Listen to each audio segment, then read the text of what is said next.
It's Do Time with Pastor Steph.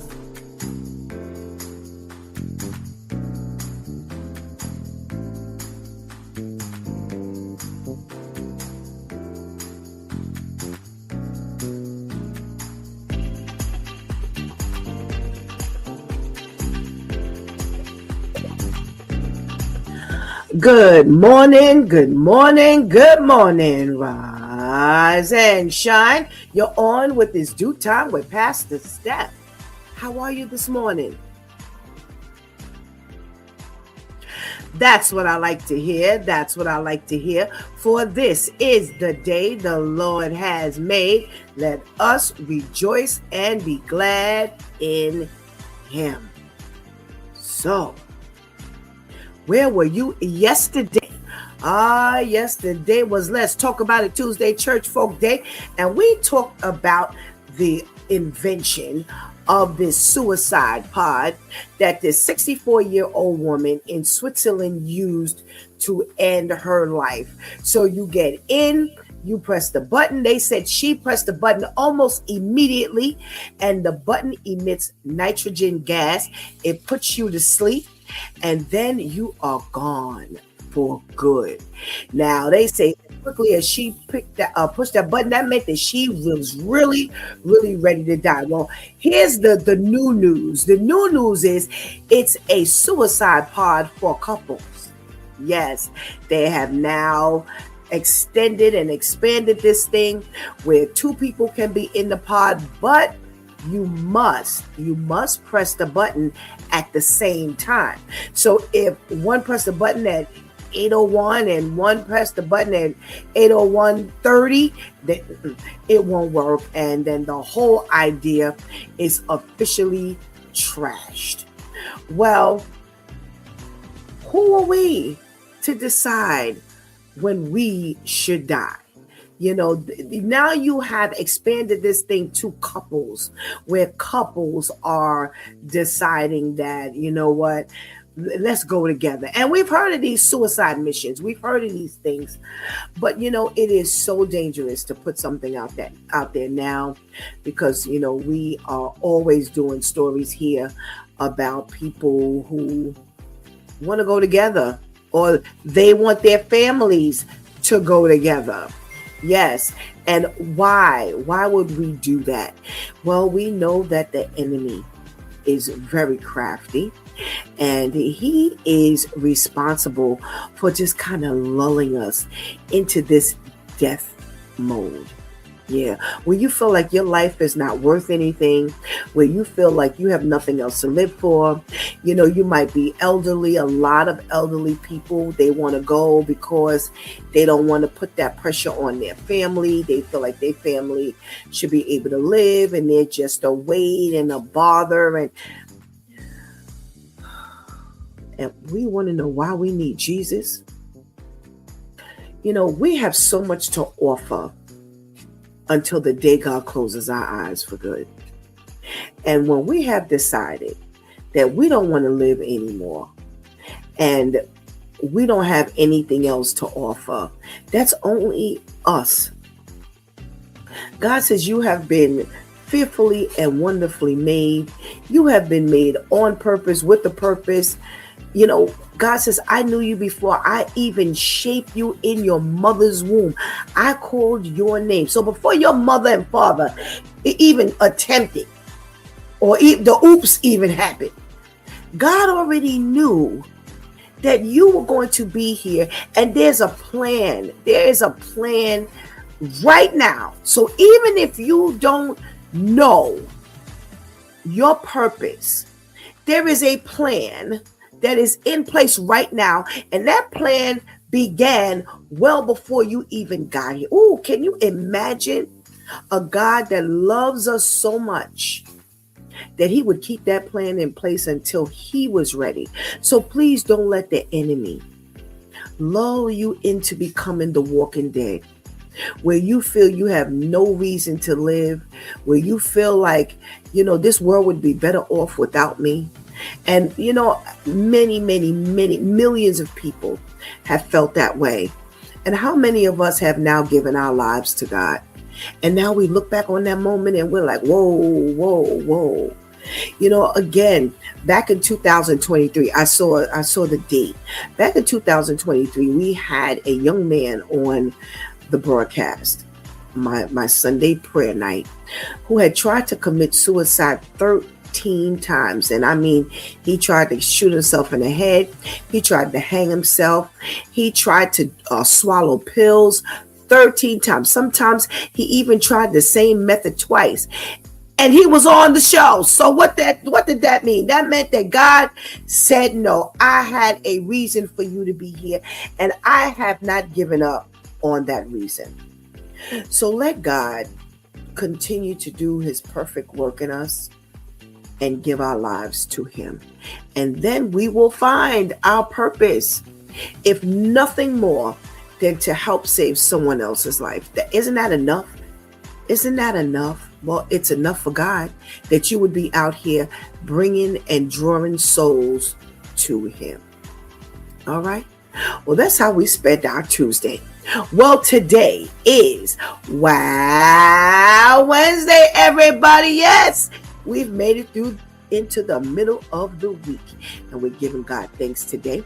Well, we're going to get this party started so our girl Vivian can give us some of this socially conscious she got up in her today. So go ahead and get that healthy breakfast. Go ahead and tell somebody, anybody, everybody that it's due time with Pastor Steph is on. And whatever you do, don't go anywhere, because we will be right back.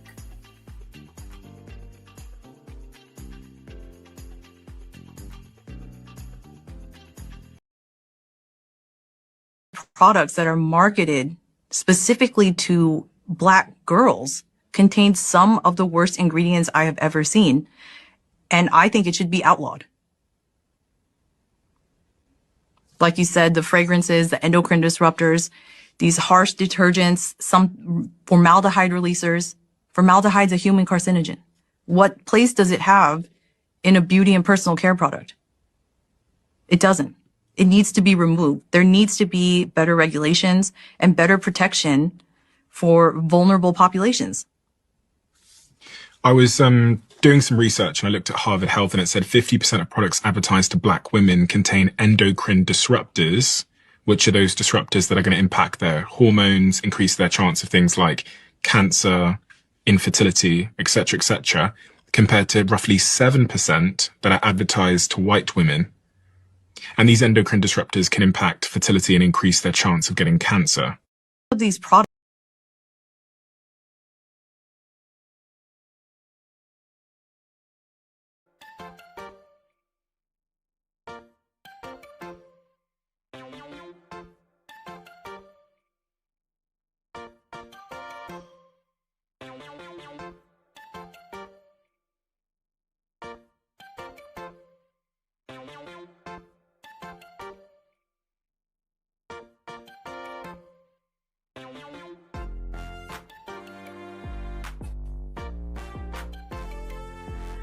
Good morning, and good morning again.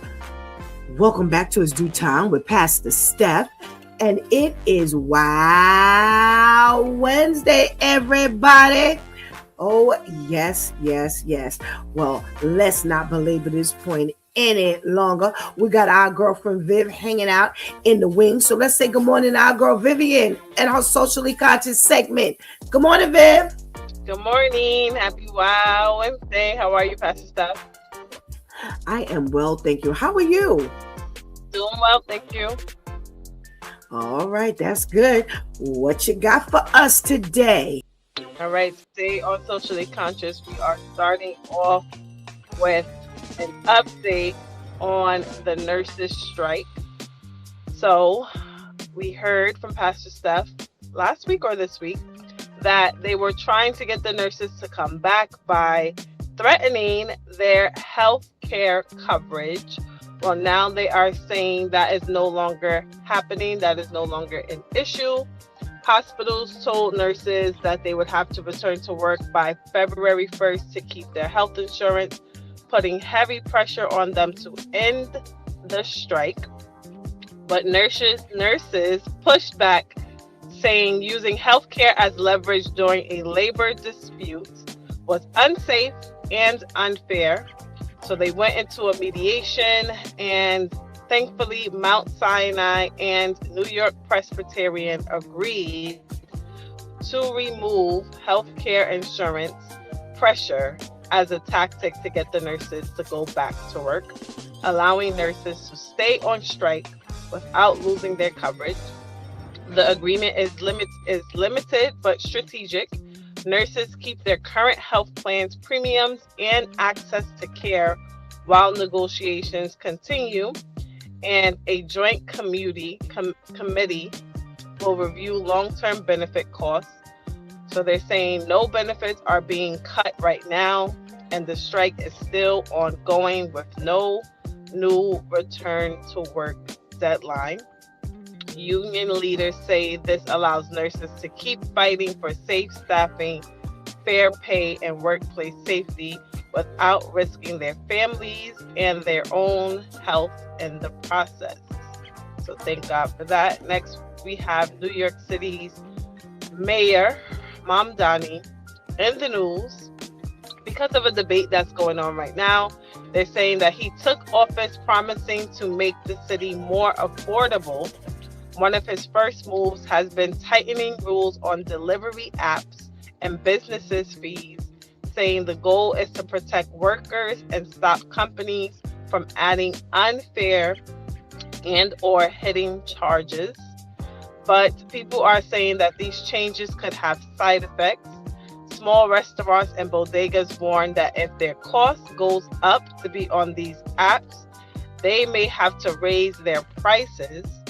Delivery companies also say stricter rules could lead to higher fees for customers. That means while workers may benefit, everyday New Yorkers could end up paying more when they order food or use these delivery services. So the debate isn't about whether helping workers is important, it's about who pays at the end.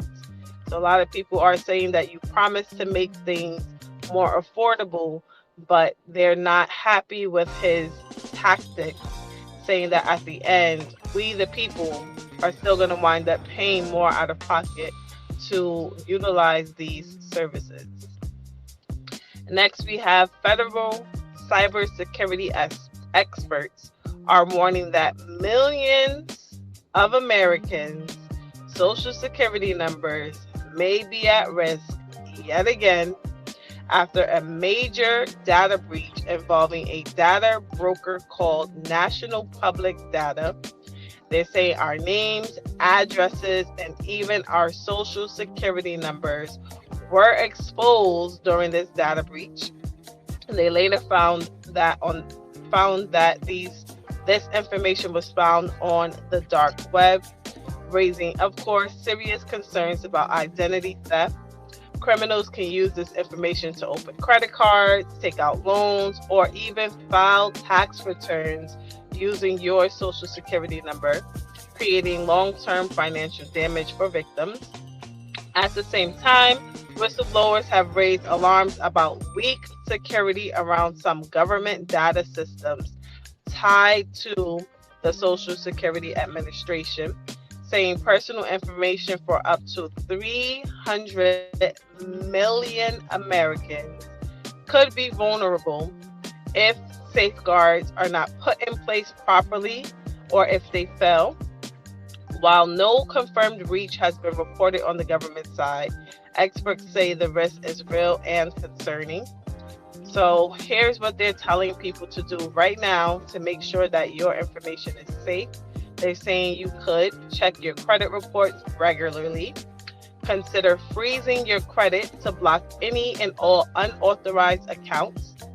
Avoid sharing your social security number unless absolutely necessary, and watch for suspicious bills, mail, or benefit notices. Experts say taking these steps early can help limit the damage if personal data is ever stolen and or misused. So if you didn't know, you can lock your social security number from being used. You might have to download an app, but it's definitely optional. And make sure that you're always keeping an eye out on your credit report, your bank statements, and pay attention to that mail that you think is coming in and it's just junk mail. Make sure you read it and keep notice of what's going on with your name and your information. And now we have our wow story of the week, which is a listener submitted story. So as news have been surfacing about ICE agents on a rampage, we have today's wow story of a couple who seemingly turned the tables when one decided to kidnap an ICE agent. Reports say agents walked up to 24-year-old Mr. B. He has an African name or something that I cannot pronounce, but we're going to call him Mr. B. So they approached him outside of an apartment complex to talk to him about his immigration status. Mr. B did not cooperate. He refused to stop and talk to the agents, but instead he continued walking. He proceeded to walk to a nearby SUV. He got inside and told the 23-year-old Rakea Lyonisha Lee Frazier to take off. One of the agents tried to stop them, even getting into the front seat of the vehicle to try to halt the escape, thinking that that was going to stop them. But instead, the woman put the car into drive and drove off with the agent inside.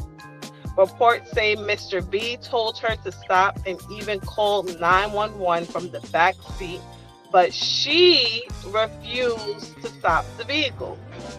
Officers and federal agents followed the SUV with lights and sirens, demanding her to stop the vehicle. They did so for several blocks, and the situation only ended once the car reached a police station where the two surrendered and were taken into custody. Now they are both facing federal charges tied to interfering with and assaulting a federal officer because she decided to drive off with the officer inside the car and not stop. So I feel like this story definitely would have gone well, Miss Pastor Stephanie, with "Is this real love?"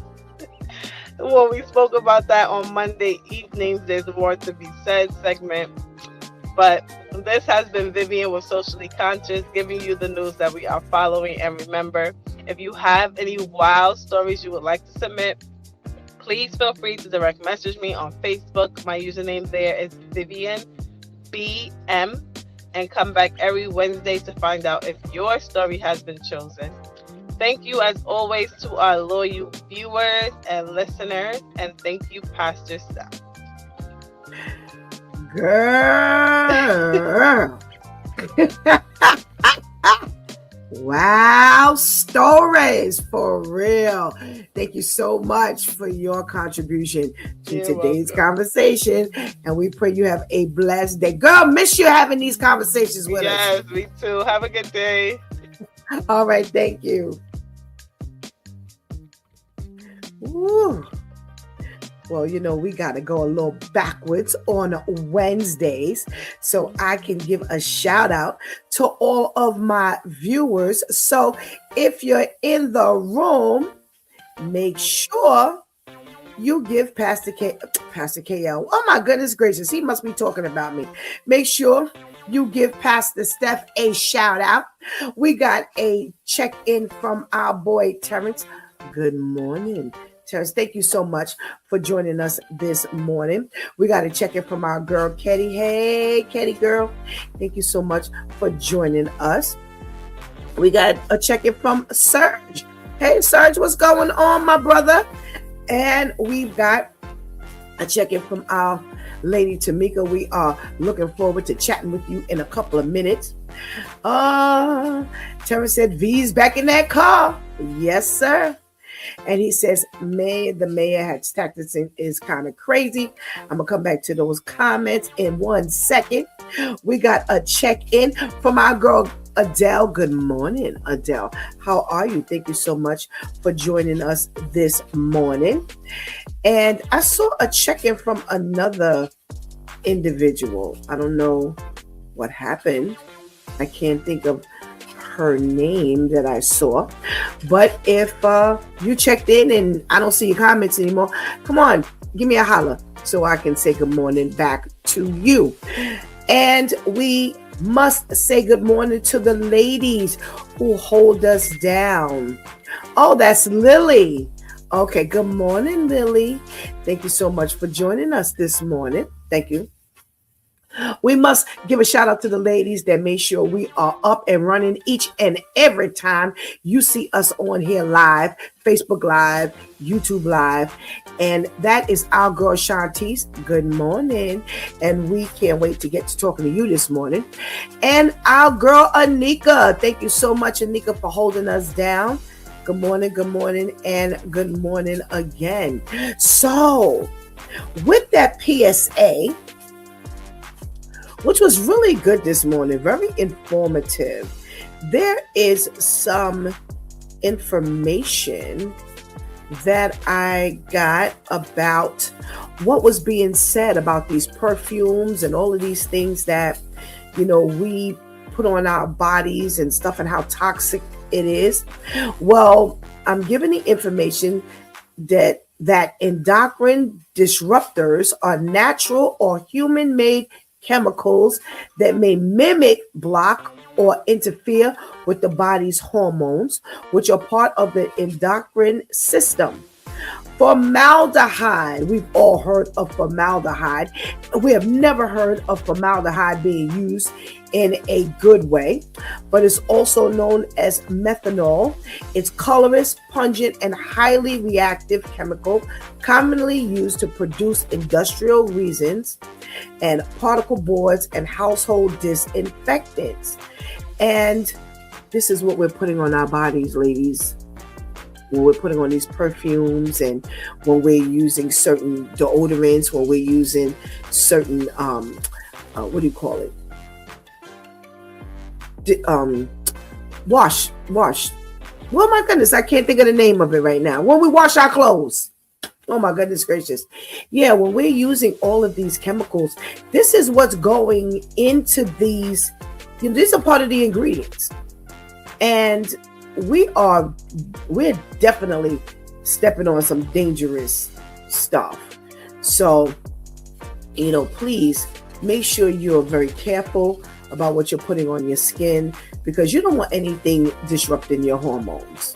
Thank you, Tamika. Thank you. Detergent. Ooh, why was that such a hard one for me this morning? Be very careful. Be very careful of what you put on your skin. We want to put on those smell goods, and we love to go to Bath and Body Works and get all of these things, and these lotions and these creams, and just make sure you know what you're putting on your skin. We can't figure out why we're getting sick, this cancer thing has skyrocketed. When I was born, and through the years, it wasn't until the 70s that, this cancer started gaining some momentum. But baby, now you're hearing all kinds of different cancers. You've got bladder cancer, throat cancer, bone cancer, blood cancer. I couldn't, over the past couple of years, I can't believe the amount of cancers that we're hearing about. So we don't know where all of this stuff is coming from. We don't know what's going on with our bodies that are ever changing. We don't know what is going into these ingredients, what's being mixed up, and how we're, inhaling all of this stuff. Be very careful, okay? All right. Thank you so much. So, are we getting to this socially conscious conversation or what? Let's get our girl Tamika on here. Hey, Lady Tamika, good morning. Yes. Okay, there we go. Good morning. Happy Wow Wednesday to you. How are you? Thank you. I'm well, thank you. How are you? I'm nice and toasty this morning. Thank God. All righty, good, very good. And let's say good morning to our girl Shantice. I don't know if she's ready. Yes, there she is. There she is. Good morning. Good morning, ladies. How are you? Good morning. All right, thanks. How are you? I'm fine, thank you. Good, good, good. All right, Vivian dropped some socially conscious on us this morning before she got up out of here. And we got an update on the nurses' strike here in New York City. Remember, those hospitals included are Montefiore, Presbyterian, and Mount Sinai.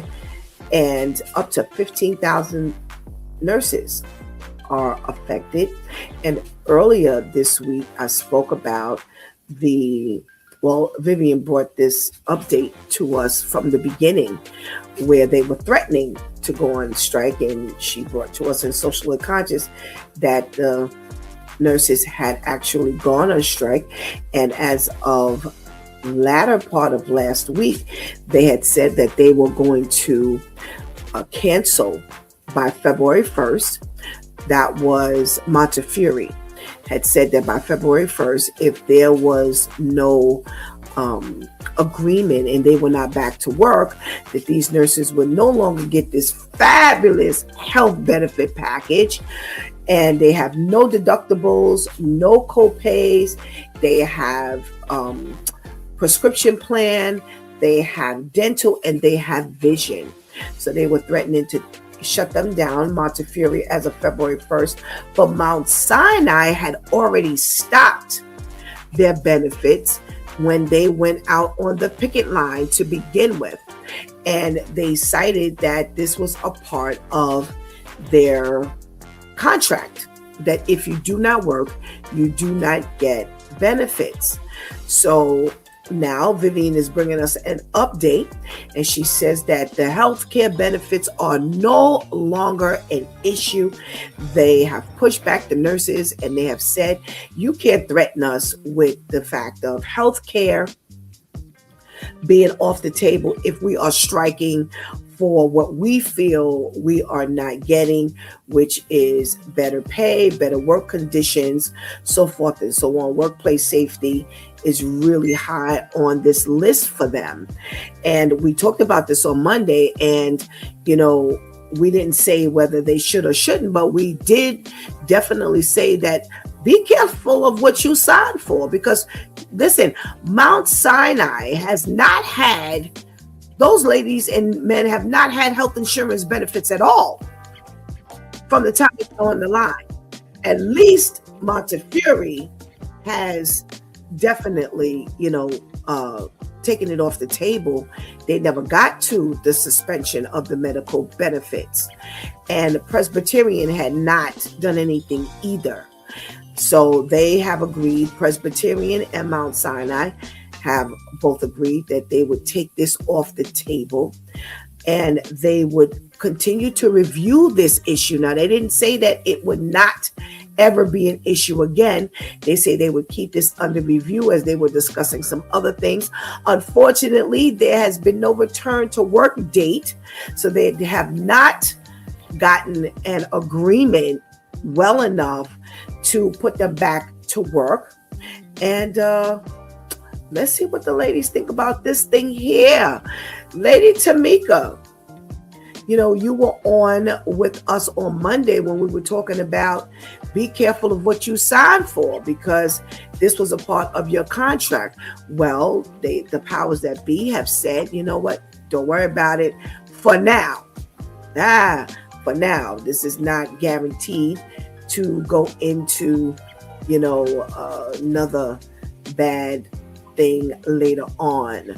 What's your word? I said it on Monday, and I still stand by that. You should still have the right to strike. You also think about it this way. I found out by accident that when a group organization is striking, you risk your life trying to just go past the picket line. Yes.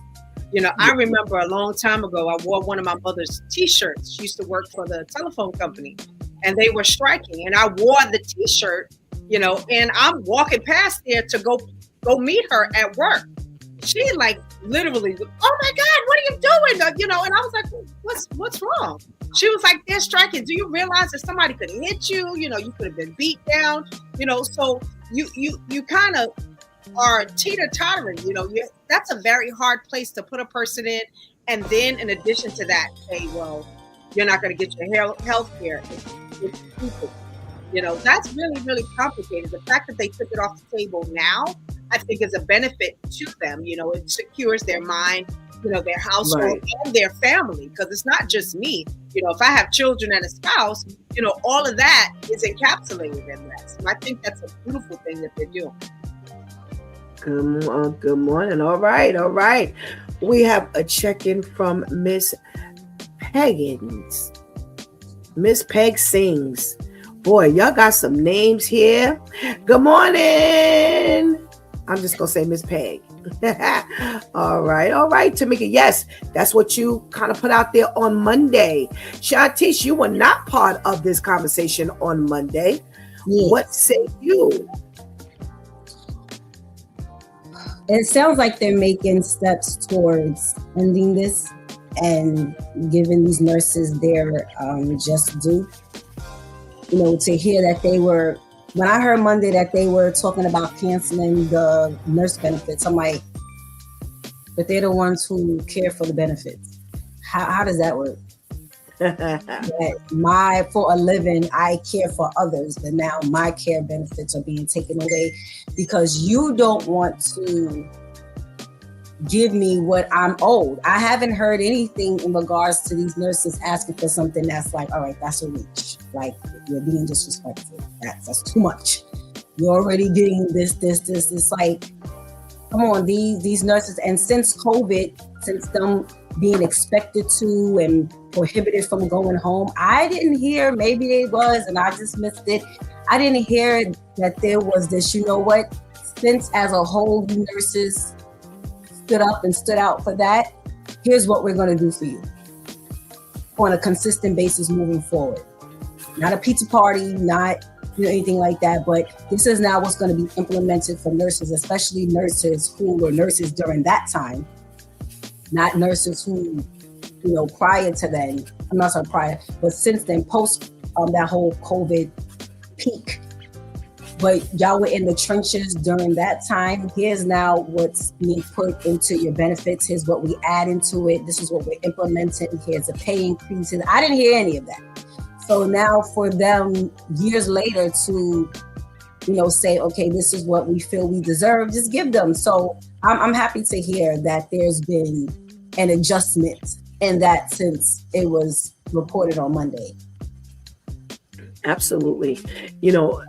I definitely raised the issue on Monday of be careful of what you sign, because this can come back to haunt you. But, my biggest stance is I said several times when Vivian brought it up in the beginning and we talked about it the other day, as I was in a hospital. And can I tell you something? I keep hearing this thing about, they're picketing for workplace safety and salary and things like that. Can I tell you something? After being in this hospital, when I was in the ER, oh my God, when I tell you pandemonium, utter pandemonium. This was at the height of the flu season, and I go get sick at that time. And the beds, you're in your slots at the foot of your bed. You couldn't move. They were moving, shuffling between them and the transporters, having to take you to and fro. And when I tell you something, when I went upstairs, you would have never known. You would have never known that they were in the mouth of striking. You would have never known. Would have never known that they were unhappy with salary or work safety or anything. You would have never known. And I was in a Presbyterian hospital. You would have, oh my gosh, you would have never known. And when I, came out, that's when I heard that all of this pending strike was going on. And I was like, ooh, with the care that we were given. And I don't know what happened this particular trip. In the bed next to me, they had just patient after patient who did not speak English, was Hispanic, did not speak, older women who did not speak any English, who all had an issue with staying in the bed, and they were like, they were worried about them falling. So they were the bed was on an alarm. So every time they would get up, they'd have to, the alarm would go off. So my entire week, this is the way I spent it.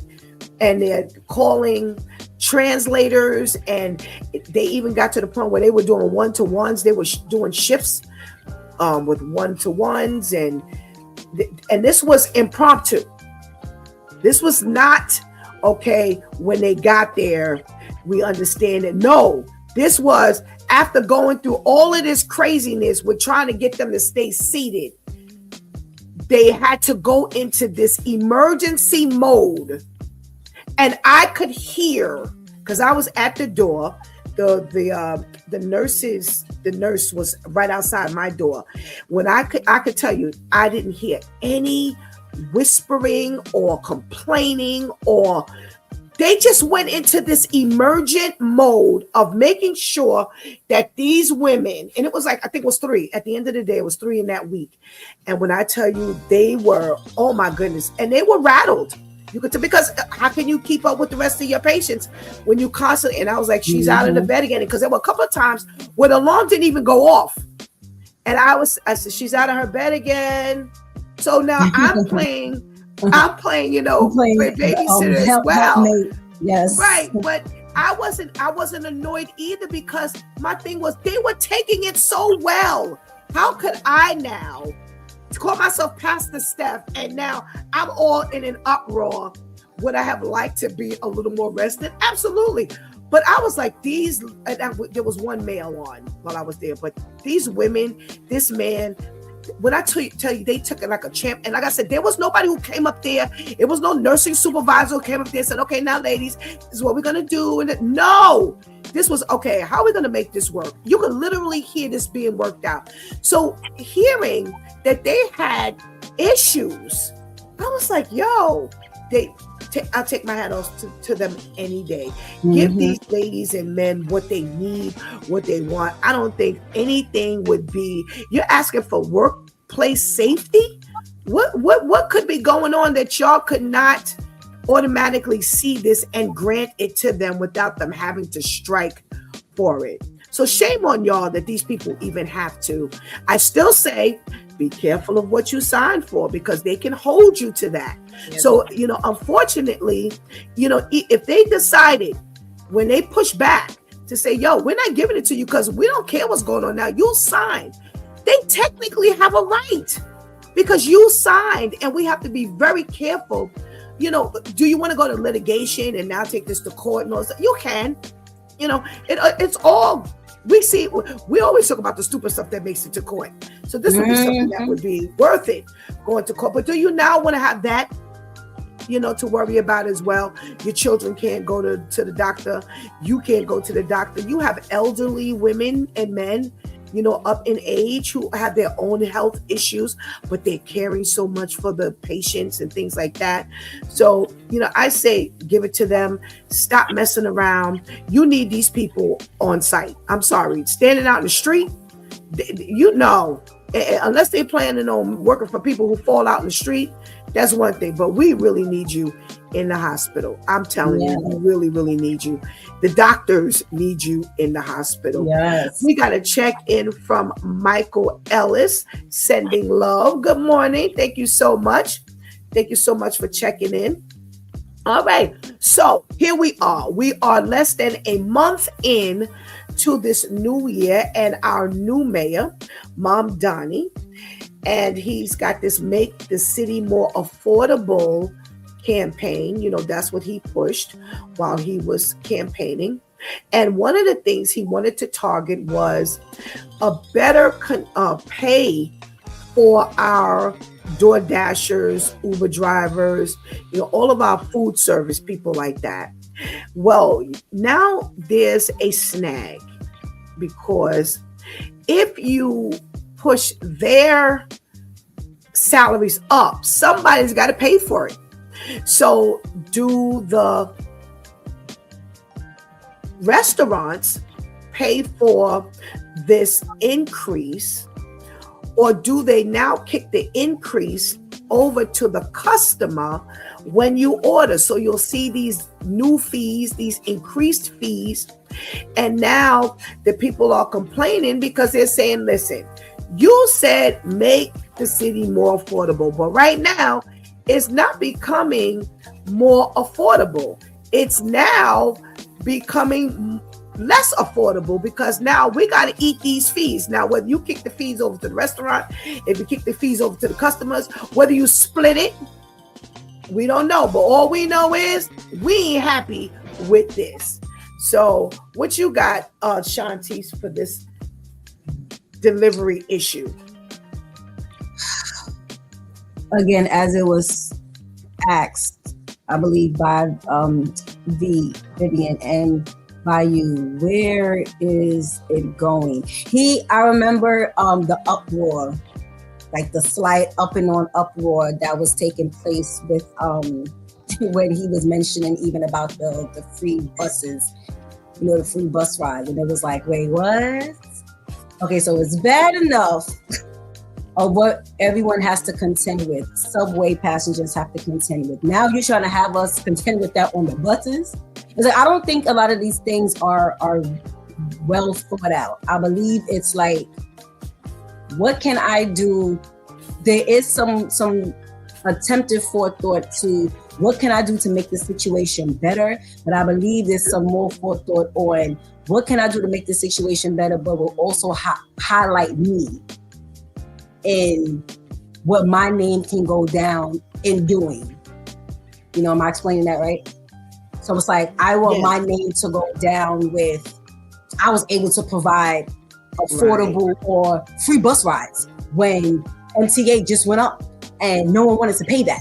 And now, ta-da, you can have the bus for free.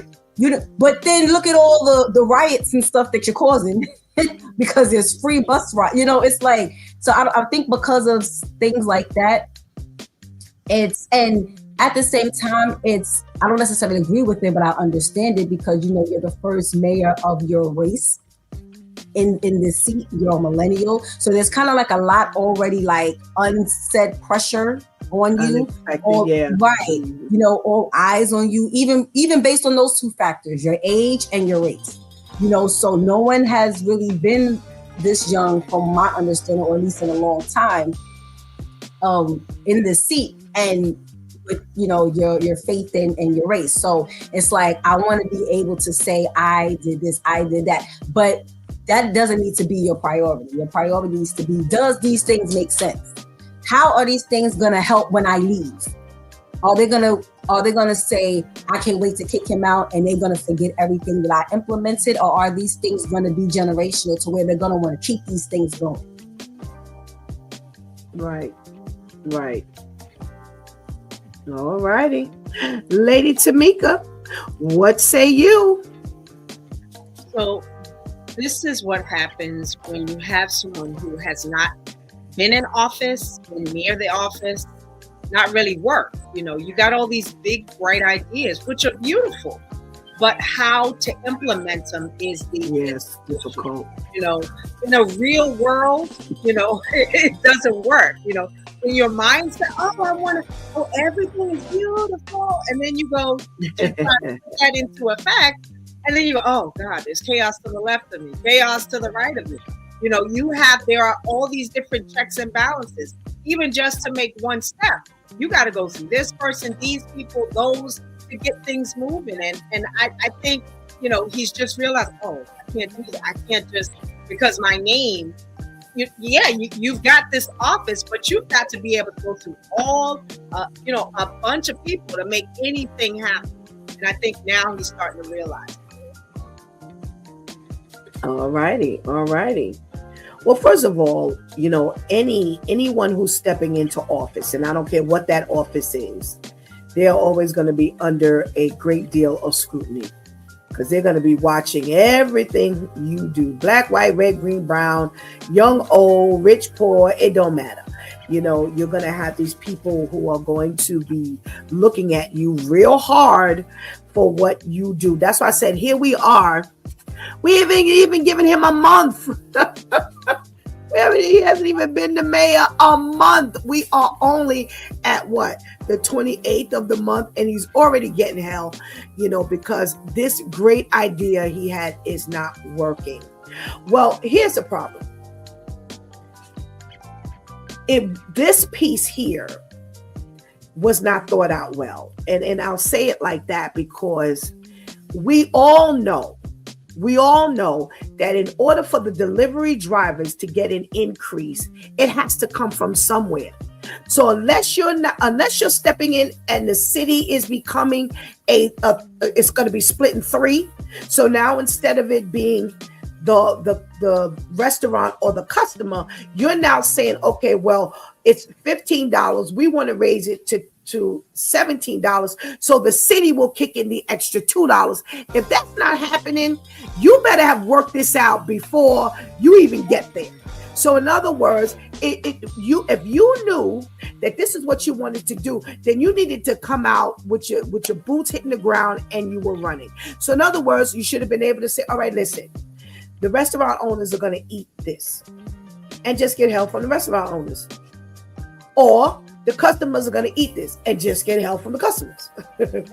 But to now just have this great idea of increasing delivery, their delivery, the delivery drivers get an increase, which is great. But you didn't come out, because here's the thing. You don't want to make people mad.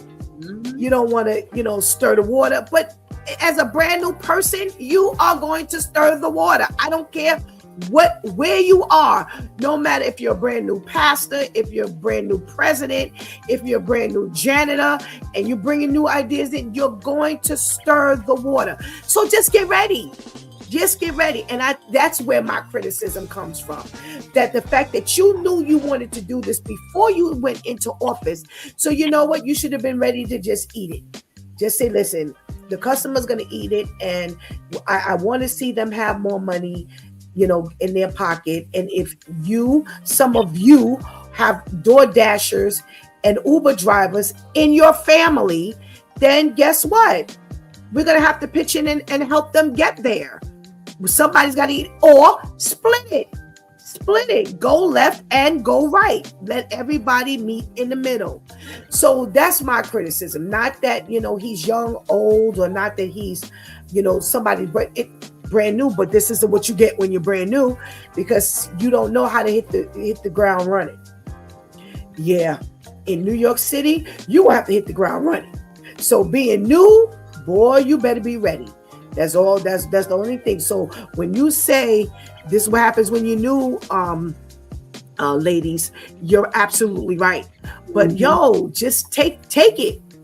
Let me tell you something. Leadership is hell. I'm learning more and more every day. It's hell. Just you gonna have to deal with the hell. So go ahead and just eat it, Mom Donnie. Just make your call. But here's my thing, and I want you ladies to help me with this one. We got a check-in from Pastor KL. Hey, Pastor KL. We got some claps from Adele, and we've got a comment from Serge.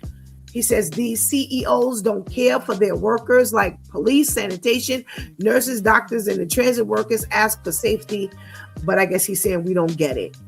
Yeah, it's about where your focus is, Serge. You're absolutely right. So here's my thing. I have not heard, this was part of the conversation before he got into office, because we got some time.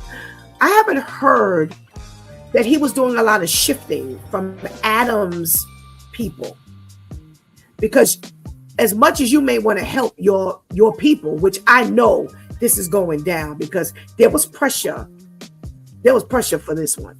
He was going to come in, he was going to give all these people jobs and blah, blah, blah, blah. But it does for everybody. That's what happens for everybody.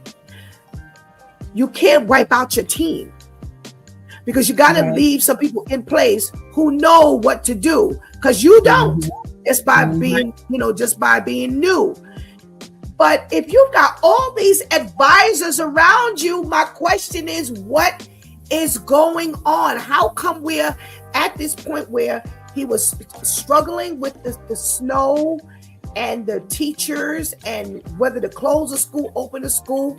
Now you've got this thing with, do I give the fee to the customer or the restaurant? What is happening when you get in office and you don't utilize the people around you, Shantice? Because that's what it looks like to me. Again, because like you said, a lot of people don't understand that it's not always meant to, or it's not always time to reinvent the wheel. Like you said, I gotta go in with discernment to know who needs to stay and who has to go. And that doesn't have anything to do with your expertise, because you could be great in advising in transit, but if you someone who need to go, you someone who need to go, for other obvious reasons. But like you said, when you're fresh out the box and this is new for you, you do have to now play the game. And part of playing the game is, okay, hey, a great leader is only great because of their team. You're only a leader if there's people to lead. So if you kick everybody out and you bring on newcomers, who you leading? Because this is not a position where you got time to groom and teach everybody. This is not the time for that. And you keep the people in place. Let's say if your plan was, okay, so if I have this seat for 4 years, for the first 2 years, I'm keeping these people in place and I'm going to have my people under them and maybe have them groom. It don't have to be a secret because you ain't trying to get over them. You shouldn't be. Have these, them groom them, and maybe now my people can assist them so that they can get the experience. I got people here that I also trust and who also know, so on and so forth. But for you to try to wipe the slate clean and start over, that doesn't make much sense to me either. And it doesn't say a lot for your leadership skills, because even in a perfect world, there's no such thing as that. So you have to learn when it's time for it, if it ever is time for it. All righty. Lady Tamika, you're taking this brand new seat in any seat. You're taking this brand new seat and you've got people there that know. Like Shanti said, some people stay, some people go, some people got to stay, some people got to go. But how do you even function if you don't utilize the people who have the know? Mm-hmm. And he's struggling here. He's struggling. Yeah, this is not a ground roots organization where you picking something up and you putting the pieces together yourself. It was already orchestrated, and you've got people who have a plethora of knowledge. They know what to do. They know how to do. The other thing that works against you is that you're not a native of the state. You're not a native of New York, so you don't know how things piece together. I can tell you many of teachers that were agitated because, everybody else is saying that the weather's going to be bad. And we understand that New York, sometimes they'll say the weather's bad and then all of a sudden you see nothing. Right.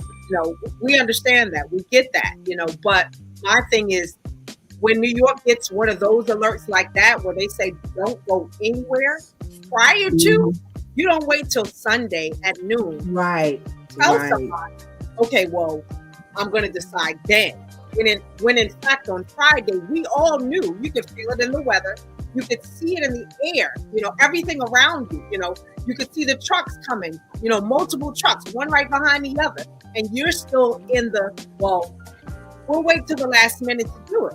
You've got people who've got children. They got to make sure that multiple children are placed wherever.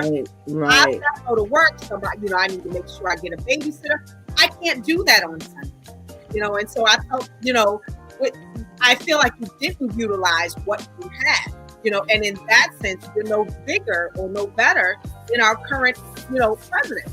Because a lot of times he's got people that are right in there. And, it's kind of like the Family Feud. You got all these family members telling you the right answer, and you go, I'm going to go on my own, and I'm going to say this, and that's what ends up happening. You end up losing the game. Right. And that was my puzzle. I was like, well, what do you mean you don't know and you're not going to say till 12 o'clock on Sunday? Well, clearly you're not a family man. We need to know these things. Are we giving the kids bath tonight? Are we telling them what time they need to go to bed? Are we letting them stay up late? Like, what are we doing? Right. Grandma coming over early, before is she coming over Saturday night because it's about to snow and y'all, we're going to be snowed in. And I got a job where I have to get to work because, if a relief doesn't come, people are stuck. I was like, okay, so why are you so perplexed as to how to move? And one of the things it's exactly what you said, Lady Tamika. Where you been? Where have you been? Not only that, I heard on Saturday morning a teacher say, well, he doesn't know that the teachers have contracts that say that like they gotta work a certain amount of like something that the teachers like part of his decision had something to do with the teacher's contract, whatever piece it was. So I'm like, well, wait a minute. What do you mean he doesn't know? Okay, so take understanding. No, you're not going to know everything. However, you've got you got a chancellor. Who knows? You've got people in your office who know. Where are your advisors and how are you utilizing them? Right. Because they're there. Mm-hmm. We know that the chancellor did not shift.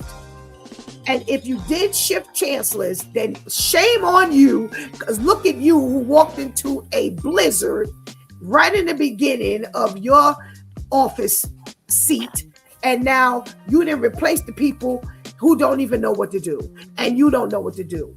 So it's just really, I don't know if this is going to be the move for him. Because if you don't start out right, oh my gosh, getting up and running is going to be so hard on the right track. And the stuff that I'm hearing from early that you don't know is I don't have a problem with what you don't know, but that's why we have an entire office of people who do know. And I need a smart person utilizes what they have.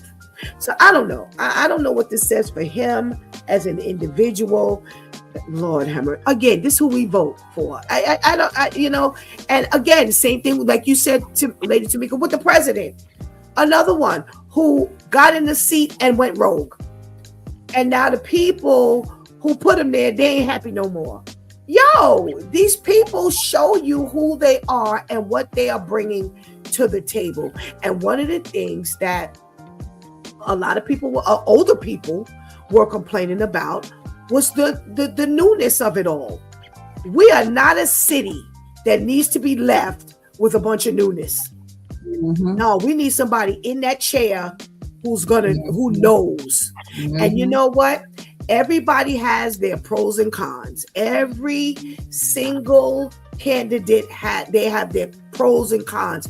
You better make sure you choose the right pros and cons, because this is what we end up with. My heart went out to Al and I guess a lot of other educators, because we recognize that there are certain amounts of snow days that they have. So that's right. Monday was a working day. But I was, eavesdropping. I'm listening to what they're talking about.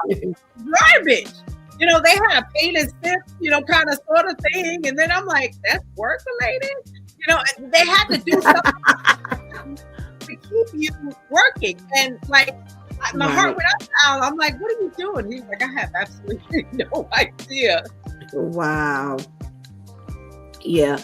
We've got to have, when we raise our hand, Shantice did a switch tip, like be careful what you Raise your hand for. Yeah, I thought I got it.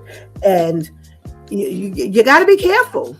Everything that you jump into, you may not be ready for. And don't be surprised when you meet a lot of scrutiny because you are not making the right moves. Like I said, we're all going to receive scrutiny when we get into a chair. I don't care how insignificant that seat is or how important that seat is. We're all going to get it. But you don't need no additional scrutiny when you just don't do the right thing. It just, that ain't going to be the smart thing. All righty. Woo, woo, woo. This is not the first time, ain't the second time, but the government has had a security breach where our names, addresses, and social security numbers have been exposed because there's been a breach in the government data system. What did Vivian say? Like up to 300 million Americans can be vulnerable. So they're telling you to check your reports regularly, avoid sharing your number like you stand out on the corner and give it out. I don't understand. Watch for suspicious bills or different notices. If you want to, you have the ability to lock your social security number from being used. And are we surprised, Lady Tamika, that the government is vulnerable? Not the Americans necessarily, but the government is vulnerable first. No, not at all. Excuse me, one moment. You often hear me say, somebody got to be the babysitter. And it wouldn't be surprising that the government itself needs somebody to watch. Your job is just to watch. Because this is not the first time that we've had stuff like this happen, and it wouldn't surprise me, that the government is targeted as well, because, you can get access to so very many things by, getting, that data breach. And the fact that we are all affected, we should all be able to get, what is that thing? Nordic? I can't think of what it is now, to cover all of your transactions. We should get that for free. Okay. Right. By all means. Because when other companies do it, you get a certain period of time. When Target did that great big thing where they had the data breach, they gave you that for free. And now for a year or something. The government, which is the big baby of all babies, or the mama bear has got it. And now all of a sudden, we just, now we have to cover ourselves because of the mishap, right. Which I think is completely right. Absolutely. We've got from the Real Term. Good morning. Thank you for dropping by. They say if you're on the internet, your data is out there, especially if you purchase online in any way. Absolutely true. Shantice. As you said, and as Vivian stated, it's it goes back a step to when you said there's some people that they're always afraid to do something on the line. My grandmother was one. When we started assisting her with her, paying her bills and stuff, she was always on point with. But because she was a baby boomer, she was a baby boomer, right? A baby boomer. Yeah, they're the type that still wrote everything down, and they went to the post office to mail up, and we're like, ma'am, I'm sorry. We ain't making no 90 trips to no post office a month. I'm not even willing to do the one, because your records are so on point. You're able to make one trip to the post office and just send all your bills for the month off at once. That is so admirable. You're my shero, but no, we're doing this on the line. Okay. Because ain't nobody making no trips. I don't care how good the weather is. And even though we understood her concerns, it was like, okay, at the same time, you have to have that balance of keeping up with the time. This means that you have to have the knowledge and the discernment and the wisdom that you need. And if you don't, there's nothing wrong with asking for help. So in her case, God blessed her with us, who we were able to be a lot more knowledgeable and know what to look out for when there were breaches and wait, I didn't do that. I've been noticing that I've been getting some invoices emailed to me for purchases that I've made. And I just say that it was, oh my God forbid anything come up, I'll be able to revert right back to it's like, no, see, someone sent me da-da-da, such a date. I have nothing to do with this. But it's not all that much of a surprise, especially around tax time, that there's a breach, in this and that, especially around the time when, this isn't the peak of the whole migrant thing, but there's still the whole, migrant issue. And, are you paying attention to what's being done on your credit report? Are you paying attention to your bank account? Pastor Steph just did something, and I was just watching something also. They was like, okay, so how are you not paying attention to, listen, I ain't got no money, and I check my account all the time. Just in case someone decides to sow a seed and listen to what God put on their heart. I want to see. I went in my account and saw $7. I almost fell through. I was like, who put $7 in my account? I got $7. Who put $7 in my account? Okay, but listen, you have to stay on point, because guess what? Those banks are for their benefit. If they feel they shut one of my business accounts that isn't under a business account, but one of the accounts that I use for like transactions or anything like that, they shut that down at one point because they didn't know why there was so much activity. And I said, did I steal y'all money? Oh no, I said, what? I'm sorry, I'm still lost as to what you're doing. First of all, you called me asking questions. I just hung up. Let me call you. Okay, don't be calling me asking me no questions. I hung up and said, I'll call y'all back in a few hours. After I took my nap, I got up, I prayed, I called, and I was like, okay, so why y'all calling me? Did I steal something? Did y'all accidentally put money in my account and I spent it and now y'all trying to retrieve it? No, so I'm trying to understand, we just see a lot of activity. Isn't an account for activity? What is happening here? So am I supposed to just sit with a bank account and nothing goes in, nothing comes out, or you're only giving me 2 times a month to take something out or put something in? Or I don't understand so when it comes to how it's going to benefit them, those banks are on it. So you need to make sure you're paying attention to your stuff, because at any point there could be a breach somehow, like someone just put, no matter what you do on the line, your information is automatically put out there. So you have to be on point. You have to pay attention. You can't rely on anyone else to do that for you.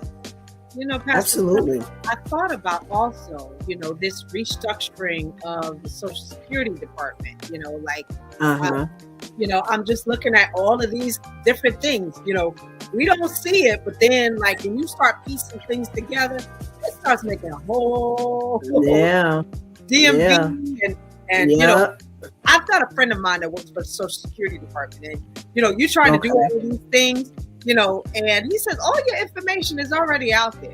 Yeah, out there, and now we have to do the due diligence of checking your bank account. I've got now when anything is taken out of my account over a penny, you got an alert. It may be yes. Did I do that? Okay, yeah, I did. Nope, didn't do that. Oh, you got a call on that. Crazy. Yeah, you're right. You got to have, listen, for all of you who don't know this, almost every credit card, bank card, they give you options for your alerts. You can get alerts on almost anything. You can get an alert every time a purchase is made with that card. You can get an alert every time that account goes underneath a certain dollar amount. You can set your alerts. Just take the time to go in, and some of us want more alerts than others. Some of us want less alerts than others, but you do have those options. So make sure you exercise those options. I have some older people who I know, they argue and fuss about every time they ask you that you're forced to go online to make a purchase. Why? Because of what Bill Term just got finished saying, is that now I understand that my information is out there.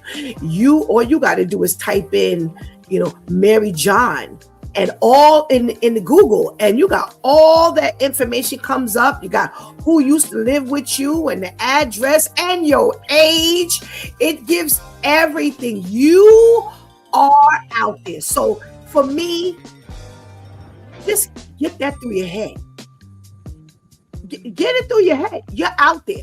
We are living in a world where we're out there, where we are vulnerable. Now, you're talking to somebody who has had identity theft. I was thinking about that, especially when they spoke about stuff like the tax returns and stuff like that. You're talking to somebody that I didn't have some stuff. But can I tell you something? Do you see me on here moping, sweating? Oh my God, no. You know, I've gotten more credit cards when I wanted. You know what I'm saying? It has not. In other words, God is, listen, no man can close a door that God has opened, and no man can open a door that God has closed. And every day I go out from this broadcast telling you to just come on this side of the fence and join the team of just peace. Only God can give you peace during all of this madness, where the government got your stuff all out there. Shame on them. And like Tamika said, when anybody else has had a breach, they give you free monitoring for a year. Some of them have given you for 2 years and all kinds. You know how many times I've gotten some of them? Oops. Somebody went, oops, they dropped the folders in the street. Oops, somebody went through our stuff. Oops. And, we've given you, a free monitoring system, a monitoring ability for such as if you want to after that. Sometimes I start wondering if y'all really did have this breach, or y'all trying to sell your cousin's new monitoring system. You know what I'm saying? I'm serious because everything is up for a game. Everything is a game and a scandal. So, and a scam. So, listen, we're out there. We're out there. Vivian said that they said because it's on the dark web. We're out there on the dark web. When I check my credit report, it'll tell me your email was found on the dark web. I'm like, okay, I just watch more. I just go through my emails more. I watch my bank accounts. I just told y'all, I was on here last year and told you I got 2 notices for 2 years. 2021, 2022, somebody tried to file taxes. So now in order for me to file taxes, I got to jump through hoops. I got to run around the corner. I got to go to Siberia and come back first. I got to do all kinds of things. It just made my life more difficult. But you know what? I didn't get mad. I said, God, there's some protection. Woo! Yep. You are protecting me more than I even know you're protecting me. Woo! Y'all.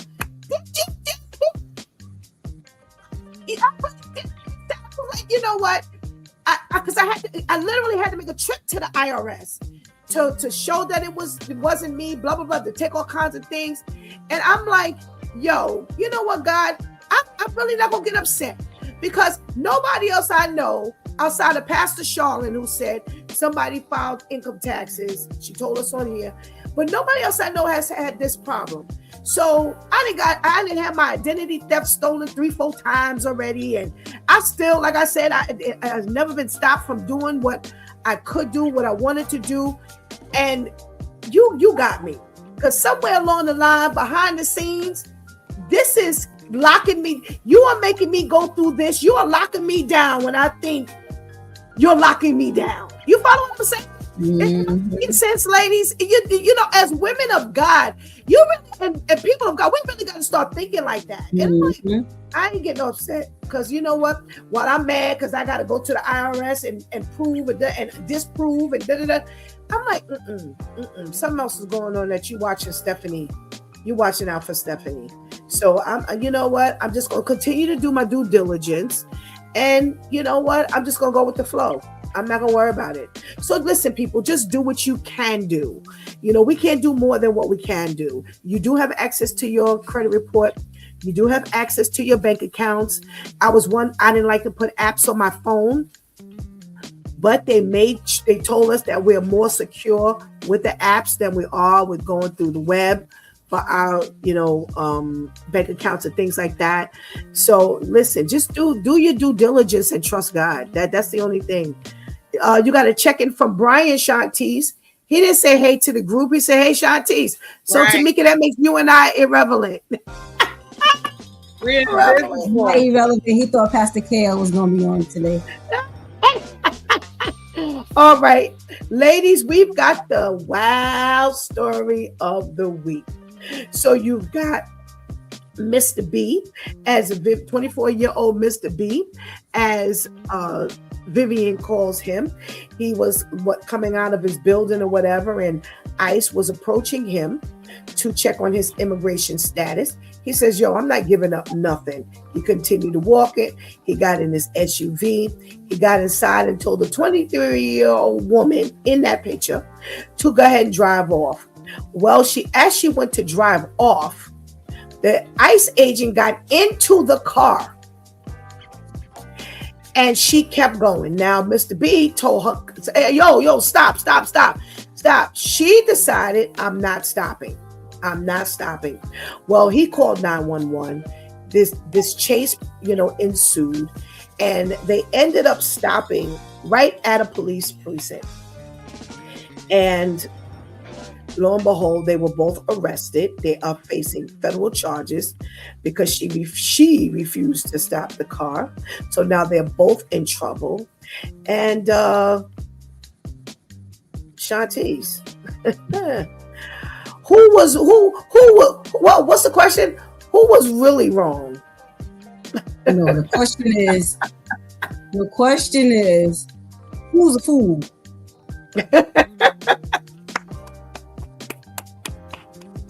My girl. Okay. All right. My girl. You know what? This is why the buns be so big, because it helps with my brain power, right? It helps with my brain power. Because I'm listening to this and I'm like, I'm 40 years old. I've always understood the definition of kidnapping to be you take someone against their will. They don't see it coming most of the time, but you've captured them. I got you. If I already see you going and I get in with you,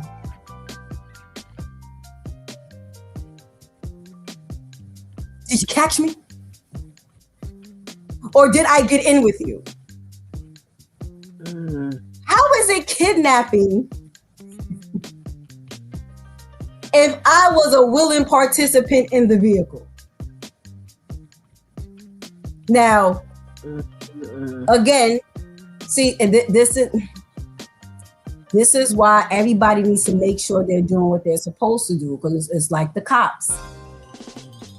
Y'all have a bad rapport that even if I am an illegal migrant, I have justified cause to be concerned with how you're going to deal with me, because y'all have not been on the up and up on how y'all been dealing with the situation, how you've been treating people. We just heard about the ICE agent who raped the woman, claiming he promised her that she would see her family and kept her detained.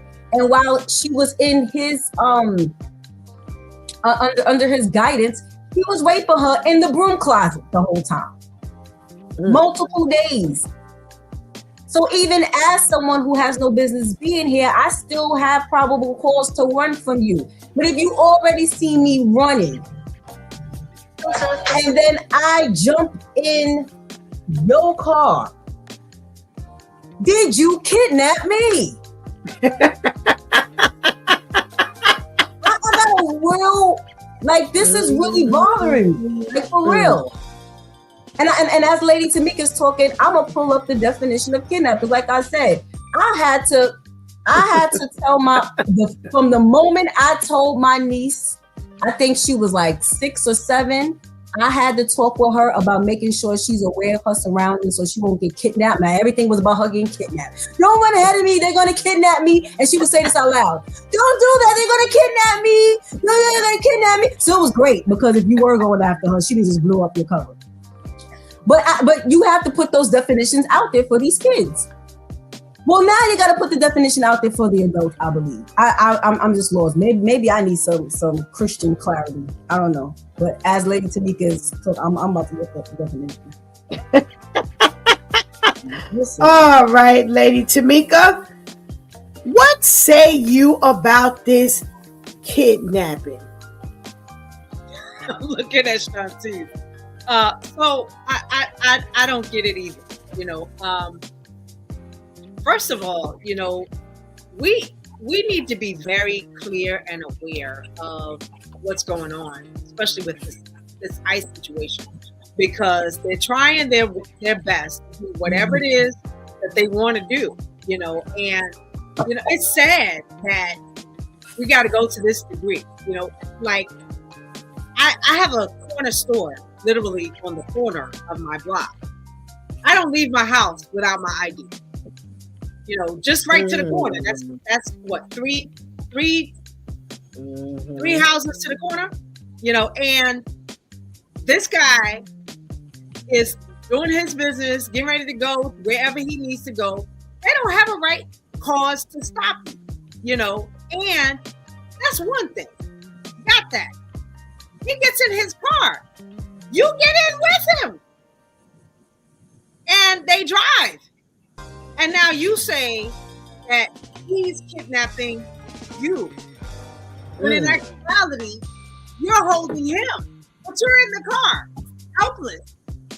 Oh, I'm being kidnapped. You know, you get in the car and then you change the game, the rules to the game. You know, it's like little kids playing a game. It's, oh, no, I'm the police officer. I can arrest you now. Wait a minute. It just doesn't make sense how kidnapped her is now the kidnapped. If I'm saying that right. Yes. Especially when you read the definition.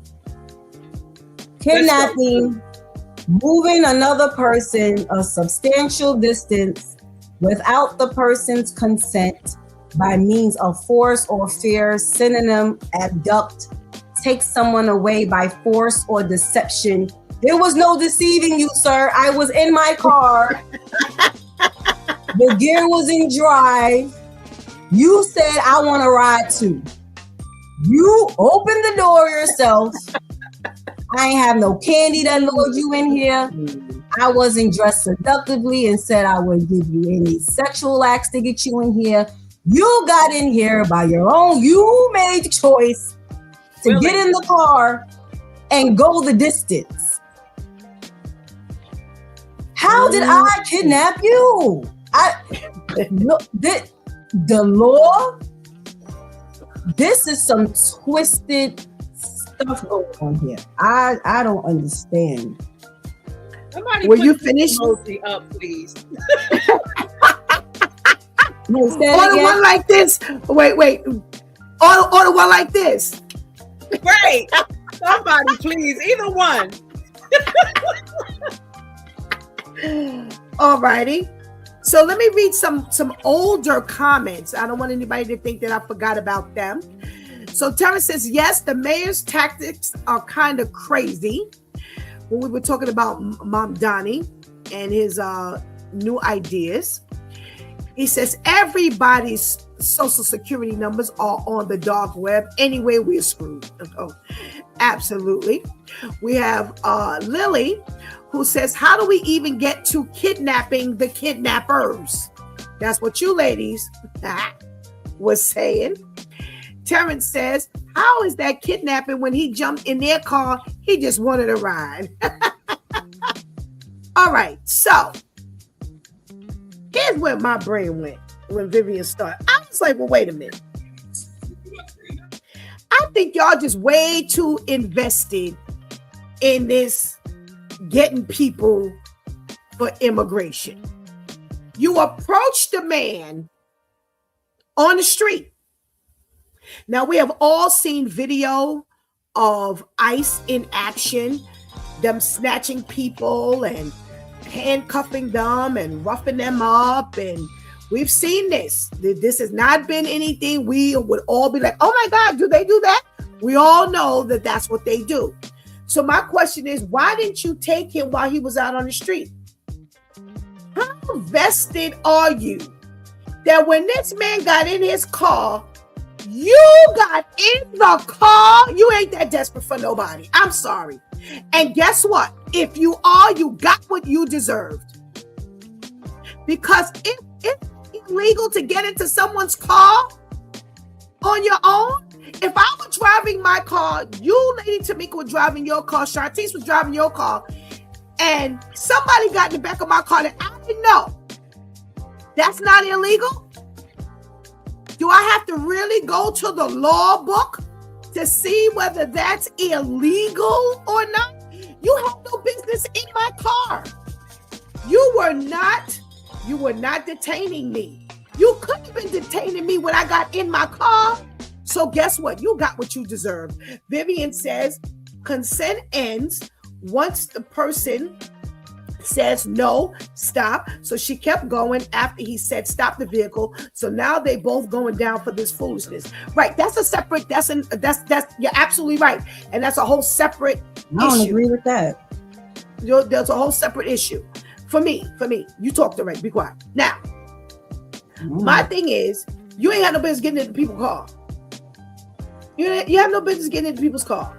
We've got a check-in from Miss Herlima. Hey, Miss Herlima, thank you for joining us. Good morning. We got a check-in from Jerome. Hey, Jerome. Good morning. Thank you for joining us. So we're talking about our socially conscious segment. You're going to have to go back and check it out if you missed it. So you got in the car. You had no business getting in nobody's car, period. All right. So if they drove off, serve you right. Now, as for you and I in the car, if I tell you to stop, I guess she figured she was the driver and she had the final say because she would not stop the car. Now, I don't know why she wouldn't stop the car. I want to know how they ended up stopping at the police department. That was my other question. So you just happened to stop at the police department after you were driving?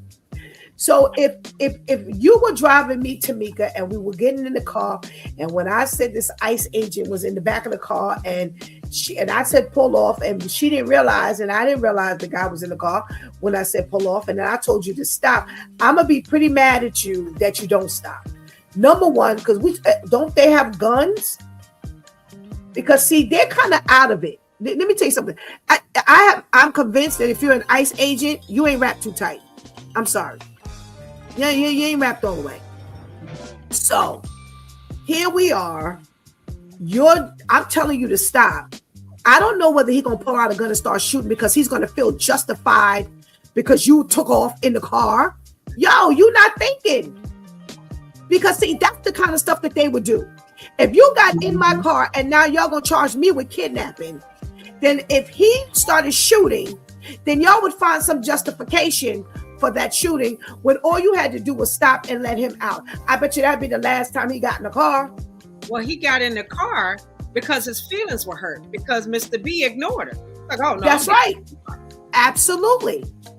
But again, I say you took your chances when you got in the car. You did. Because if you didn't, you could have detained him outside. So when you actually saw him continue to walk, we have seen all over the place that once people don't obey what they say, that hey, they going all off. Okay, and now here we are with this dilemma. So now you got two friends mad at one another, and you mad because you were kidnapped. Brian says the delusion with some women is top tier. I guess he figures because she kept on driving, she was in delusion somewhere. Maybe she All went right. to the precinct because that was her way of protecting them. Right, securing. Right, that's why I said I agree. That's what I said. We end up stopping at the precinct at the police department. No, that was intentional for her.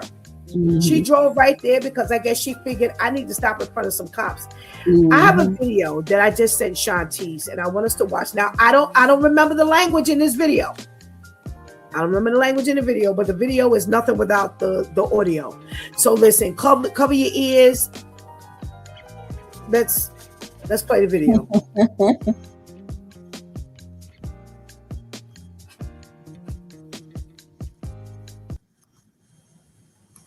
Here. This is New York City, not your playground. Lieutenant, we're just doing Your job ends at the city line. We run things down here. Sir. Good. You're under arrest for unlawful detainment and impersonation of a police officer. You don't have any to me now. What? You got nothing to say? You think you can snatch people up down here? Huh? Not in my city. You're just cowards hiding behind masks. Yo, they really covered ice. Resisting. Here's behind I'm not resisting. We got no jurisdiction here. Zip tie him. Lock him up. You are under arrest. You understand? Illegal. Hey, back No, up. you back up. Cops, now. You don't have any power in our city. We run things here. You hear me? We're doing our job, Sergeant. Your job ends at that federal line. Down here, you just guys in black hoodies grabbing people off trains. Not anymore. Hey, back no, up. you back up. Cops, now. Stay down, man. Stop twisting. Cuffs secure. Weapons out of the holster. EMS, notify transit. We got 3 in cuffs, 8 southbound. Stay down, man. Stop twisting. Cuffs Last you think nobody sees you hiding behind a mask? back, officer. Nah, not today. Stop hiding behind masks. You want to snatch people up? Do it in the daylight. You can play those games in other states, but not in New York. So brave, let them see your face. Hey, whoa. Yeah, that's who you are. Remember that. Not today. You don't come in here and snatch people at a parade. Not Have any jurisdiction here. Nah. Everybody ain't taking this nonsense. Everybody's not taking this nonsense. So here we are. We've got the police department versus ICE. So we've got them down in the train station here in New York City, snatching people off of trains because they want to take people who are on the opposite side of legal residency, and they want to lock them up. So they're snatching people off of trains. They are snatching people out of the parade that was going on at the time, and the police are protecting the residents of New York City, the people who are in New York City. Now, I told Shantice to play this video. I didn't have it queued up initially. Thank you, Shantice, for getting that done. But my point that I'm trying to make is that's where I say he was on the sidewalk.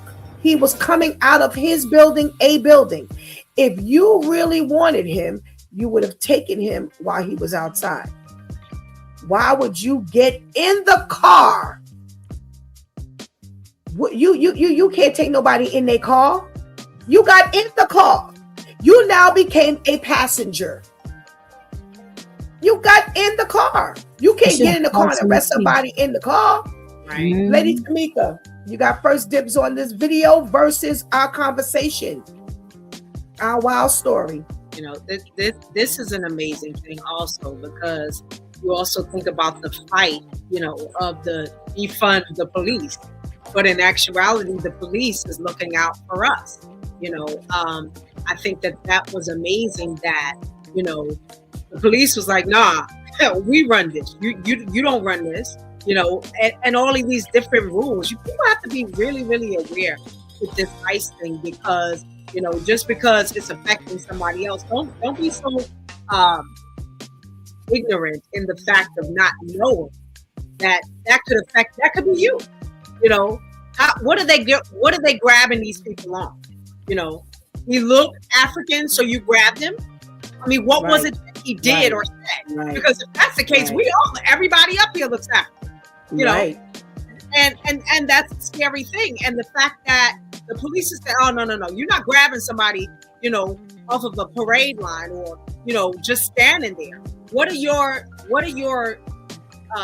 directives that tell you to grab this person or another one? You know, that's a scary place. You know, we mentioned that months ago when ICE first started. that was a concern that we would be concerned about. Our black men, Right. you know, black people in general, and not even just black, brown, you know, Hispanic, Latino, anything. You know, anybody can be a target to these ICE, and I'm grateful that the nah, we got this. You just running around in mask. You know, you can't even show your face. You know, that's hard. Right. What kind of job doesn't you don't show your face? You're not proud of what you do, so you got to cover up your face. Right, and I'm thinking about during the pandemic when we had our faces masked, and they had this rule. Okay, you can't walk. Right. Absolutely. You had to take down your mask when you went into the store so the camera could catch your face and all of this kind of stuff. Yes, you're right. Shantice, this video versus or with our wild story. You know, this is why I said I still didn't agree with, because unfortunately, with all that's been coming out that these ICE agents have been doing to violate people, because even if you feel like someone is in the wrong, meaning them, the initial job of ICE was to detain illegal migrants and take them wherever they were supposed to take them, so that they can then be deported back to wherever they came from. And then it went from that to, we just gonna start taking them and even sending them to countries they not from, to where we just picking up anybody who look like we want to detain them. So if you're an American, I hope you don't look like you're not from here, because you're getting taken up too, which is why everybody started, like Lady Tamika said, I don't care if I'm gonna take out the garbage, I have my ID on me. Because you just don't know how they're gonna act, to the point where they're literally committing crimes now. So again, unfortunately, because y'all are not doing what you need to do, you don't have the proper things in place. So if you really felt as an ICE agent that this is an illegal migrant, your protocol was off. You didn't even do what you were supposed to do. You didn't detain him outside of the car. You didn't call for backup. You had no backup with you. So it's like y'all just out here walking around doing what y'all want to do with this vest on that says ICE. Anybody can go buy or make that. I don't even know if you're a real ICE agent, and even the real ones are fake, because y'all just doing what y'all want to do. So again, unfortunately, you put everyone in the hostile situation and mentality. That even if I am illegal, my mind says run from you. So now, because y'all have been set to go out here and do whatever you want, now you got to where I'm so happy, because one of the first thing that came to mind is, yes, NYPD, any PD is to protect and serve. You're protecting and serving. Thank y'all for finally doing y'all job and staying on point with that, to where y'all are protecting us from these vigilantes that are out here just grabbing people up and doing whatever with them. And now you got it to where these ICE agents are people who need to be detained themselves. It's just like, what is happening? Like, you need to go back too. You ain't got no papers either.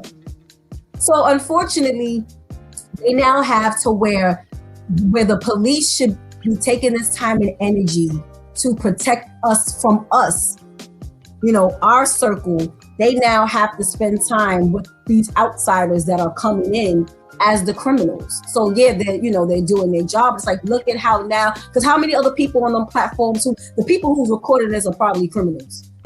But because we got to spend time, because we have to spend time getting you out of our subways and off of our streets, we now got the criminals recording how we're getting the other criminals. It's just a stupid cycle of life that's going on out here. Oh my goodness. You got some hand claps from Ketty. You have Anika who says, yes, New York, don't let them run rampant here. Hold them to their job. Yes. All right. We have Brian who says, well, we know Shantice would have doused that ICE agent with her peppers, with her bear spray. Sure would have. And I would have done the same thing. We all going to the precinct. I probably would have driven up the steps. Excuse me, your man's is here. Your man's is here. You know, it's oh boy. You know, when I came across this video on Instagram. I was like, wow, okay. Somebody who can step up is stepping up, because we can't step up as residents. Mm-hmm. You know what I'm saying? We can't go rip off their mask and, see, they were able to rip off the masks. They were able to handcuff. They were able to detain. And now you give them a taste of their own medicine. Mm-hmm. How many times? So you have this guy you have this man who walks up to you. You minding your business, whether you're legal, whether you're illegal. You minding your business. You're walking up, and he says, "Are you an immigrant?" And he says, "I'm not answering. I'm going to keep on walking." Blah blah blah. You didn't walk up to him and say, "Are you, Mark Jones?" No, you didn't say that. You didn't, know. So now all bets are off, because see, this is what they've become accustomed to doing. Yep. They've become accustomed to just snatching you up first, asking questions later, which goes back to what Shantice was saying. And what Anika said, that's not your job. That was not your job. Your job has to be done in a legal manner. And because you work for President Trump, all your legal practices have gone out the window. All of the good behavior has gone out the window. So now you walk up on somebody and you say, hey, are you legal, or are you an immigrant, or whatever the situation is? Like, I don't have to answer you. I'm just going to keep on going. Well, do you have the right to answer like that? Because you're not approaching me properly. Now you put your job into question, the way you're doing it. Like Shanti said, now you've created a hostile situation. If you walked up to me and you said, "Are you Mark Jones?" then, I may be more, prone to say yes, even if I am illegal, because I know the risks out here. I'm walking out here and I know they could snatch me up at any moment. But when you just walking up on somebody, and which is what they have been known to do, they snatch and grab. And they, for those of you who have said, they've taken a lot of residents, that was constantly in the news, where they were taking students, they were taking people who were legally here.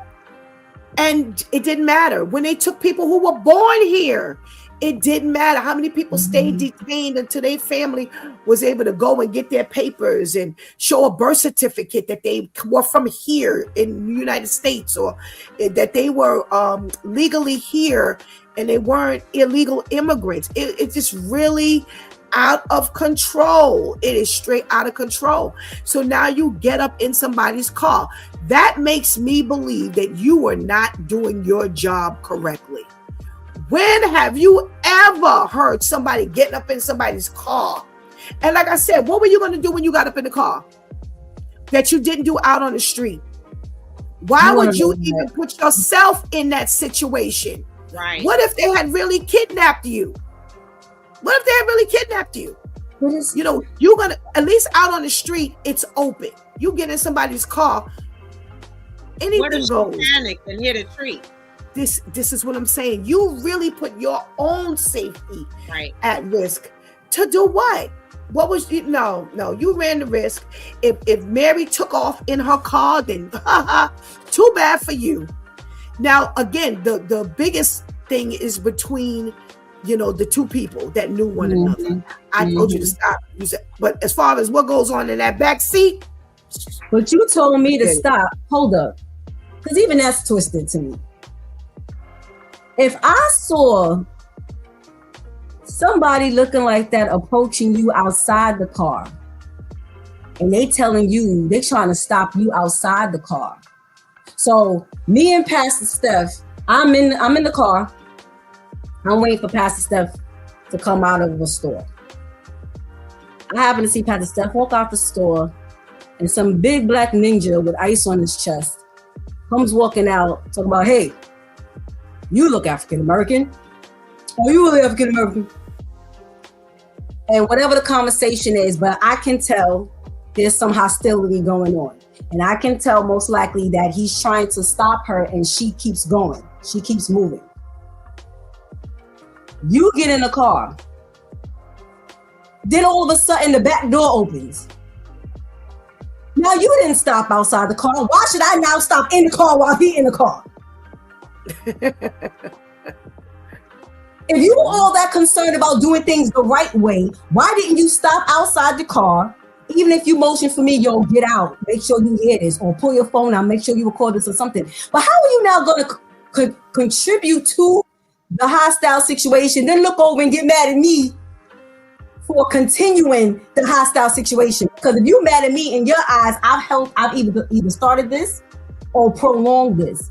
But you help for it to get to another angle. Because if I see somebody trying to stop her and she just gets in, because somebody trying to stop you, you're not just casually getting in like that unless you really with the smoke, as they say in the street. So unless I'm really challenging you, like, I wish you would say something else to me, or I wish you would try to stop me from getting in this car, you're not just casually getting in, bending your head. You getting in some type of rush.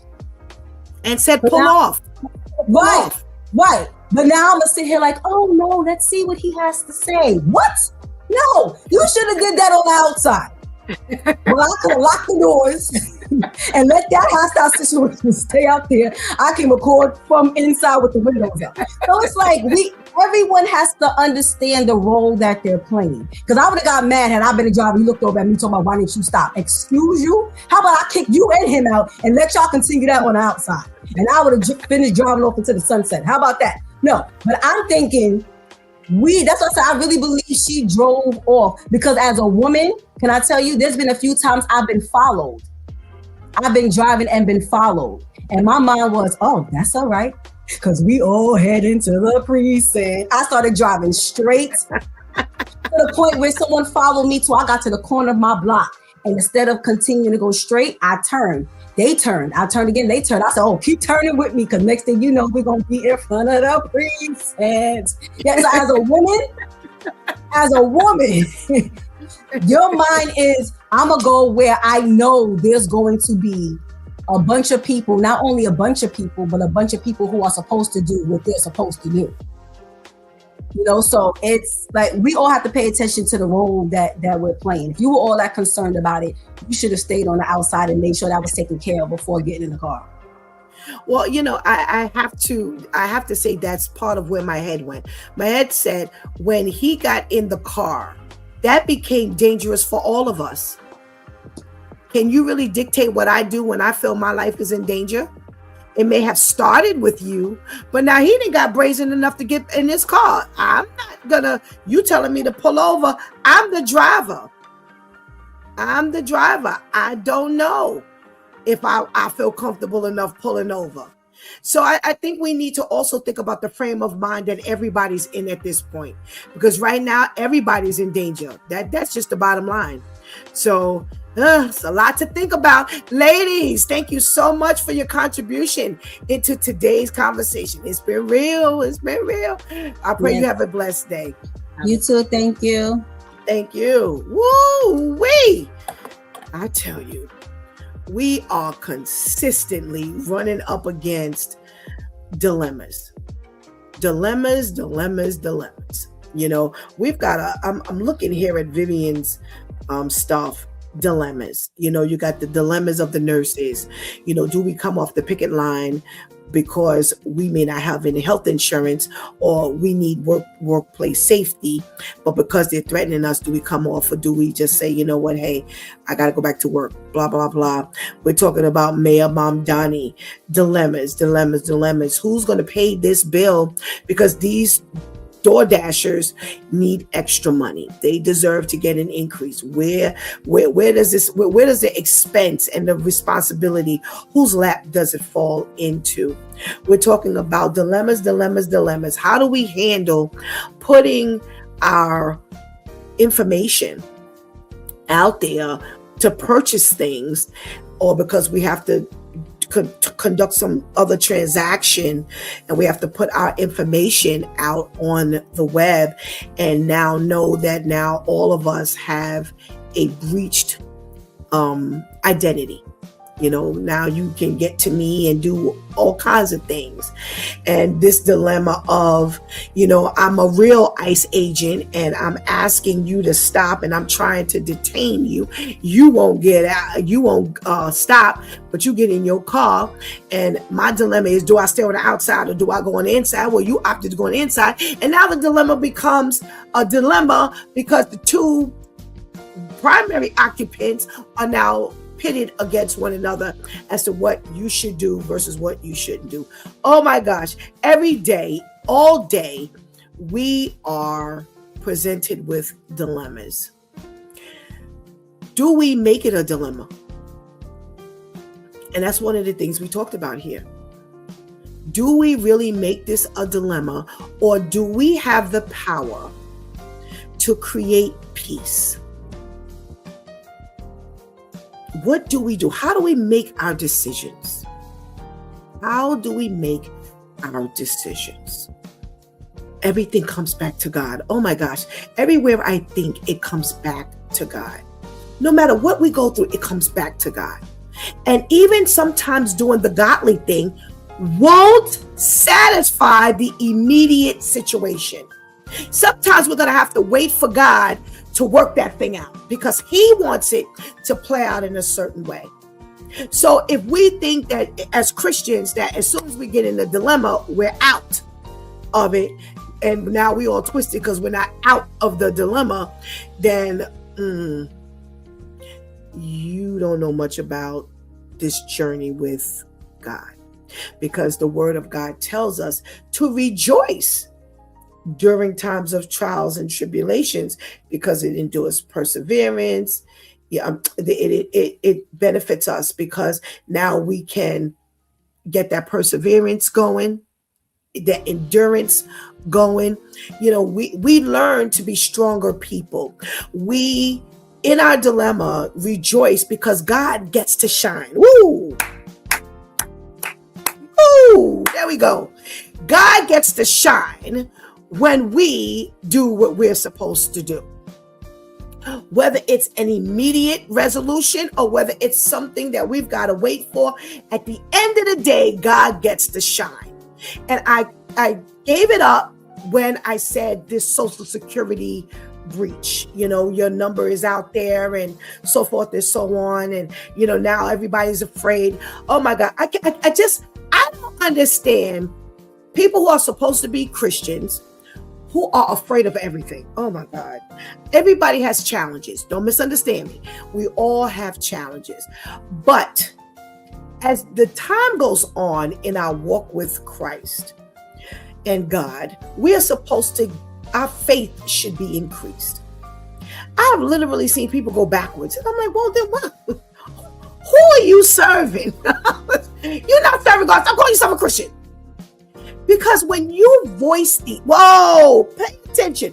When you voice all of this fear, when you voice all of this, trepidation, do you realize the enemy is hearing all of this? His little minions, and they're just all now in your business.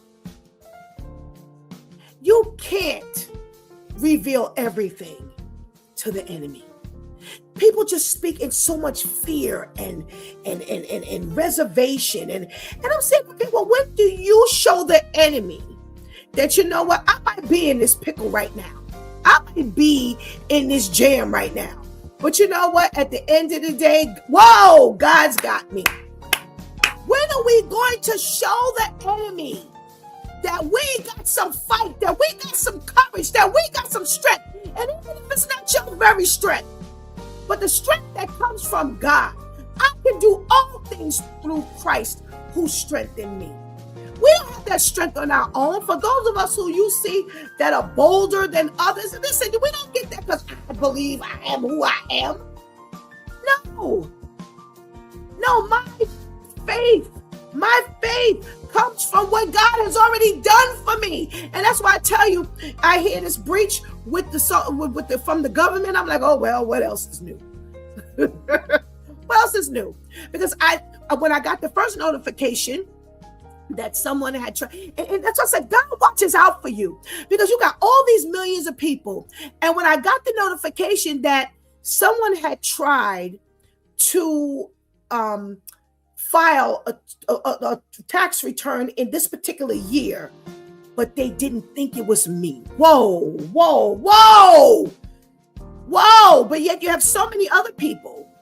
You have so many other people who have, the attempt was made and the attempt went through. It became successful. Now, I'm not saying that I live a special life, so, God is going to protect me, but God's not going to protect them. I don't know why God allowed some things to go through, but he protected Stephanie.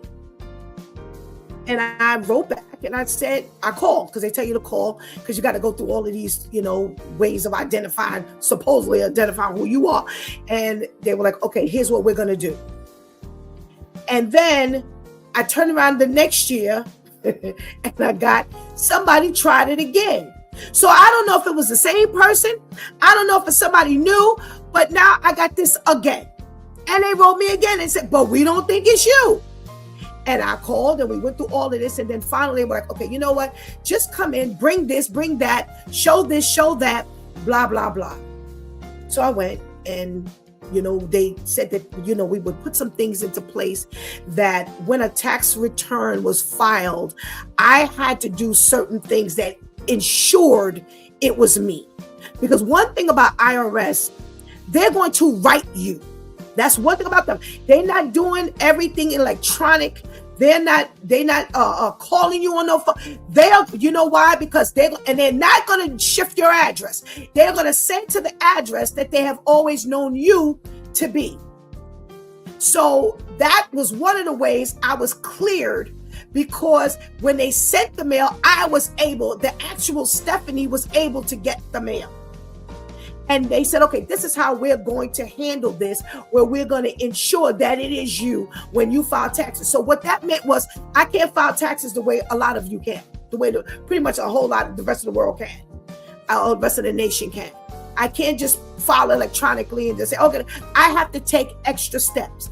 And that's why I said, I didn't get angry, because the Spirit of the Lord said, you know what? You may be getting some added protection that you may not even know you needed. Oh!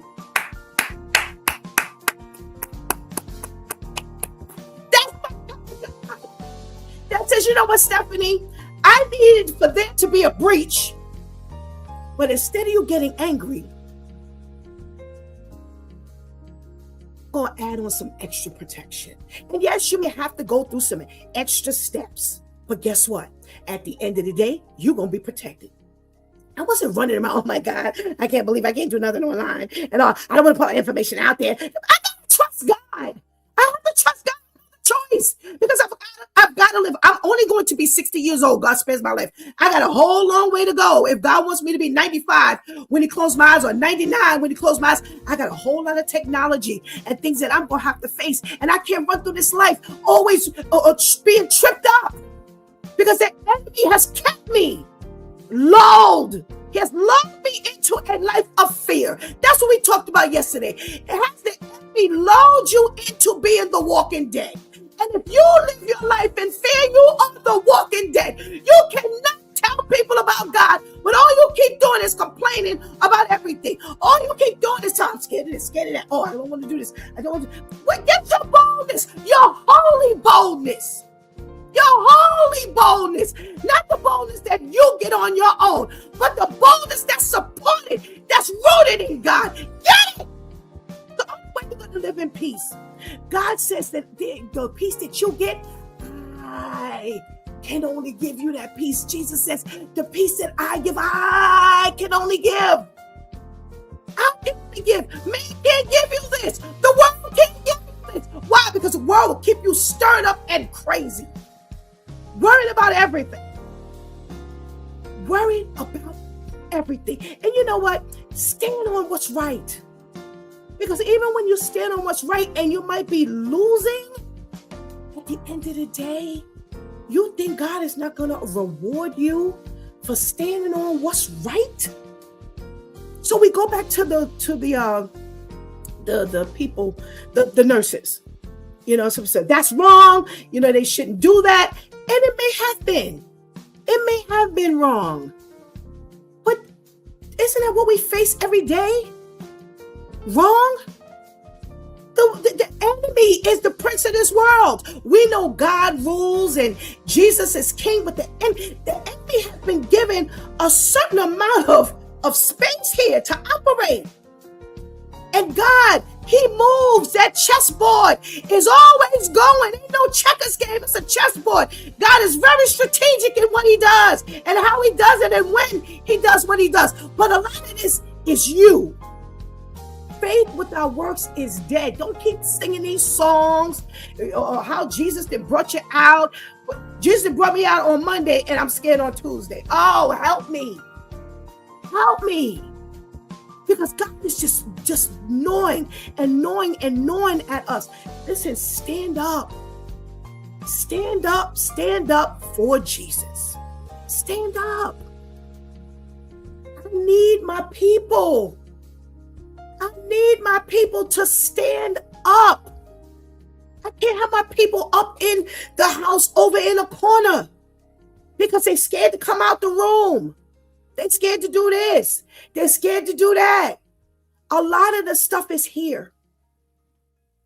The enemy can't get in your brain, but the enemy can present all of this stuff right before you.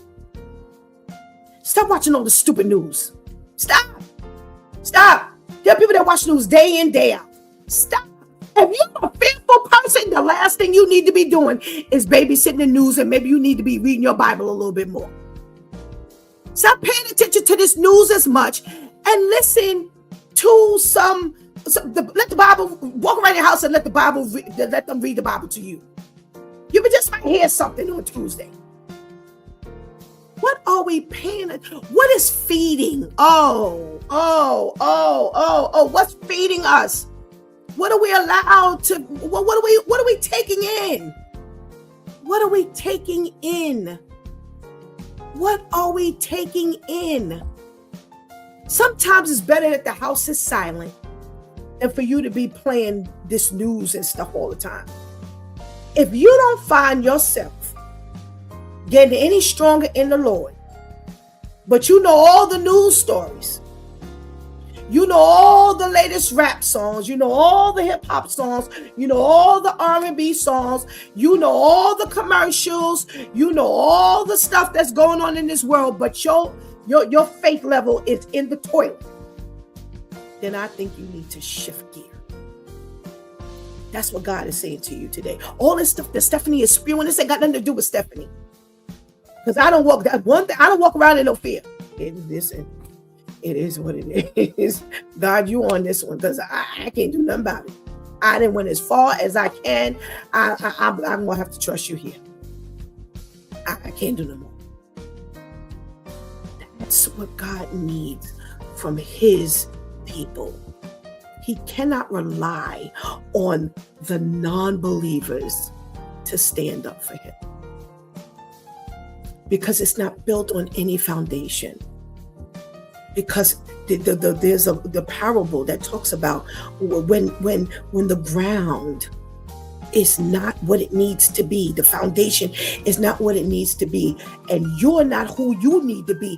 What happens when the things go on in this world? When the stuff happens in the family, when things happen in your building, when stuff happens on your job, how are you rooted that you emerge a certain way? Because you got to be planted properly in order for you to emerge a certain way when this is going on in your life. We've got to be strong. We've got to stand strong. We've got to make sure that God can rely on us at all times. At all times. It can't be on January 1st and then not again until February 28th. And it ain't even or February 29th, and it ain't a leap year. Let's get this together. Dilemmas. What is a dilemma to you? Or what is just a situation that you have to face and resolve? And sometimes God will already arm us with things that we can get that resolution done. Plain and simple as that. Sometimes we're going to have to work to see what God has for us. Sometimes we're going to have to wait to see what God has for us. It's not going to always be instantaneous, and it's not always going to be a waiting period. But we're going to have to make sure that we are always doing the right thing. Sometimes we may not be as strong, but you got to have some kind of strength. And we're going to have to also understand that when the enemy sees you tackling heavier things, he's going to throw new things at you. So you can't take last week's strength and tackle the enemy who's bringing on something new. That's why we always got to stay working, and we always got to stay moving, and we always got to stay faithful to God, because God is faithful to us. He says, I will never leave you nor forsake you. I will always supply your needs according to my riches. When is God ever limited? The one who owns it all, the one who has created it all, the one who has advanced it all. And let me tell you something. This same God is in this technology that is used against his. Yo, pay attention.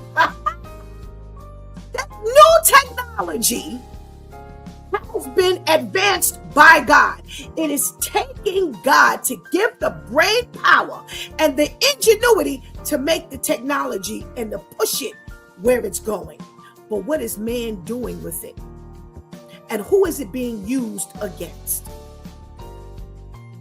God ain't out the equation at no point. He says, I'm the Alpha, the Omega, the beginning and the end. So you better believe he's on the in-between too. Because you just ain't going from the beginning to the end. You got to go through. He's there. So all this madness that's going on with the technology, he's there. But how are we going to ever learn to show who God is when we always running? When we always scared? When we don't want to face nothing? I don't want to do this. I don't want to do that. Why do we have to do this? Why do we have to do that? I can't do this. I can't do that. What are we doing here? What are we doing? Stop! The word of God gives us everything. There's nothing wrong with needing that extra boat, that boost, just that little push, that nudge. But when God got to literally pick you up, because even dragging you ain't getting you nowhere, we're going to have to think about this thing. We can't keep brushing that on the side. We can't keep dismissing this thing here. We've got to show who God is. So listen, here's the thing. Are you calling yourself a child of God, or is God calling you a child of God? Ooh. And it is not because of perfection. Because we will always need the Lord. We will always need God. Because if we didn't, then why would God even exist? And we could all work our way past God, and we don't need him no more. Then what? We're always going to need God for one thing or another. God is always going to help us. He's always going to be in the business of helping to push us. So if I conquered this, then guess what? He's allowed me and helped me to conquer this so that I can now conquer this. He does not allow you or help you to get to this point so you can just stay here. And that's what's happening. We've gotten to the point where we've learned that we accept God as our personal, or Jesus as our personal savior, and God is the head of our life. And that's what it is. Now, Shantice always says it. Now, once we say we've accepted Christ, once we are baptized, now it starts. Now it starts. All that went on before now to get us here, that's the easy part. Because now it starts, especially if we were living hellion lives. Because see, now the enemy's mad that he don't have you no more. He's going to put you to the test. Oh, you on that side? Let's just see. That's why we got to be real careful about who we hang around. You got to be real careful of who your leader is. You can't go to no church if they're not pushing you. Then you need a leader who's going to push you. Because that's what a leader needs to do. Because a leader is pushed. Because God pushes that leader so that when he's pushing those underneath the leadership, you ain't catching up. We can't allow you to catch up. If we're on the same page at the end of the day, then what can I do for you? So listen, we have got to get on board with what God has for us. And there's a reason why we do this news every day. You know, I'm noticing since we've been live, and especially since we've been getting a lot more exposure here on YouTube, we've been getting a lot of people who are coming into the room and they're putting erroneous stuff. We've had people who come in and say the conversation, they will listen to the conversation, this is God. Or they come in to say that has nothing to do with God. And I beg to differ. You know why? Because God has shown me that if we don't teach you how to navigate through everyday life, you're not going to be about nothing. You can't be a godly person if you don't know how to navigate through everyday life. Why? Because everyday life is what you're facing. It ain't going to always be, oh, praise the Lord, hallelujah time.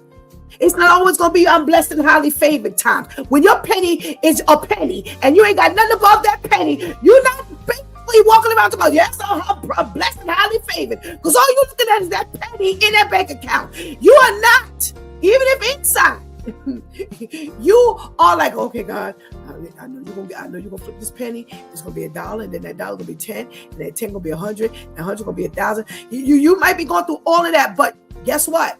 Externally, it's not going to be even that.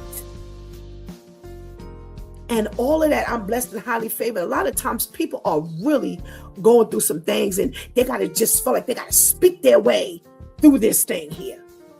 And there are others who are so busy over in the corner crying and whining and making the worst moves they could make because they didn't work this thing out in their head.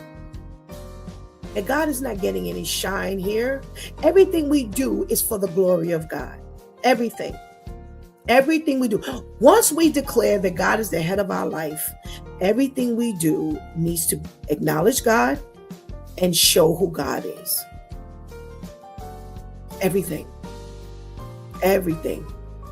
How you the one that's in God and everybody else you know ain't God, but yet you tell everybody your woes. Those are people you sharing your woes with. We have become so deficient that the sinners are taking care of us. I'm sorry, that ain't God's plan. How do you know, Pastor Steph? Because I'm looking at the Bible that says, look at your Deuteronomy 28. There are blessings for those of us who honor God, and there are curses for those of us who don't pay attention to God. So how have you allowed this reversal to take place in your life where the sinners are taking care of us? How does that even work? Because the word of God says that as long as we are doing what God says, we are the lender, not the borrower, but you always borrowing.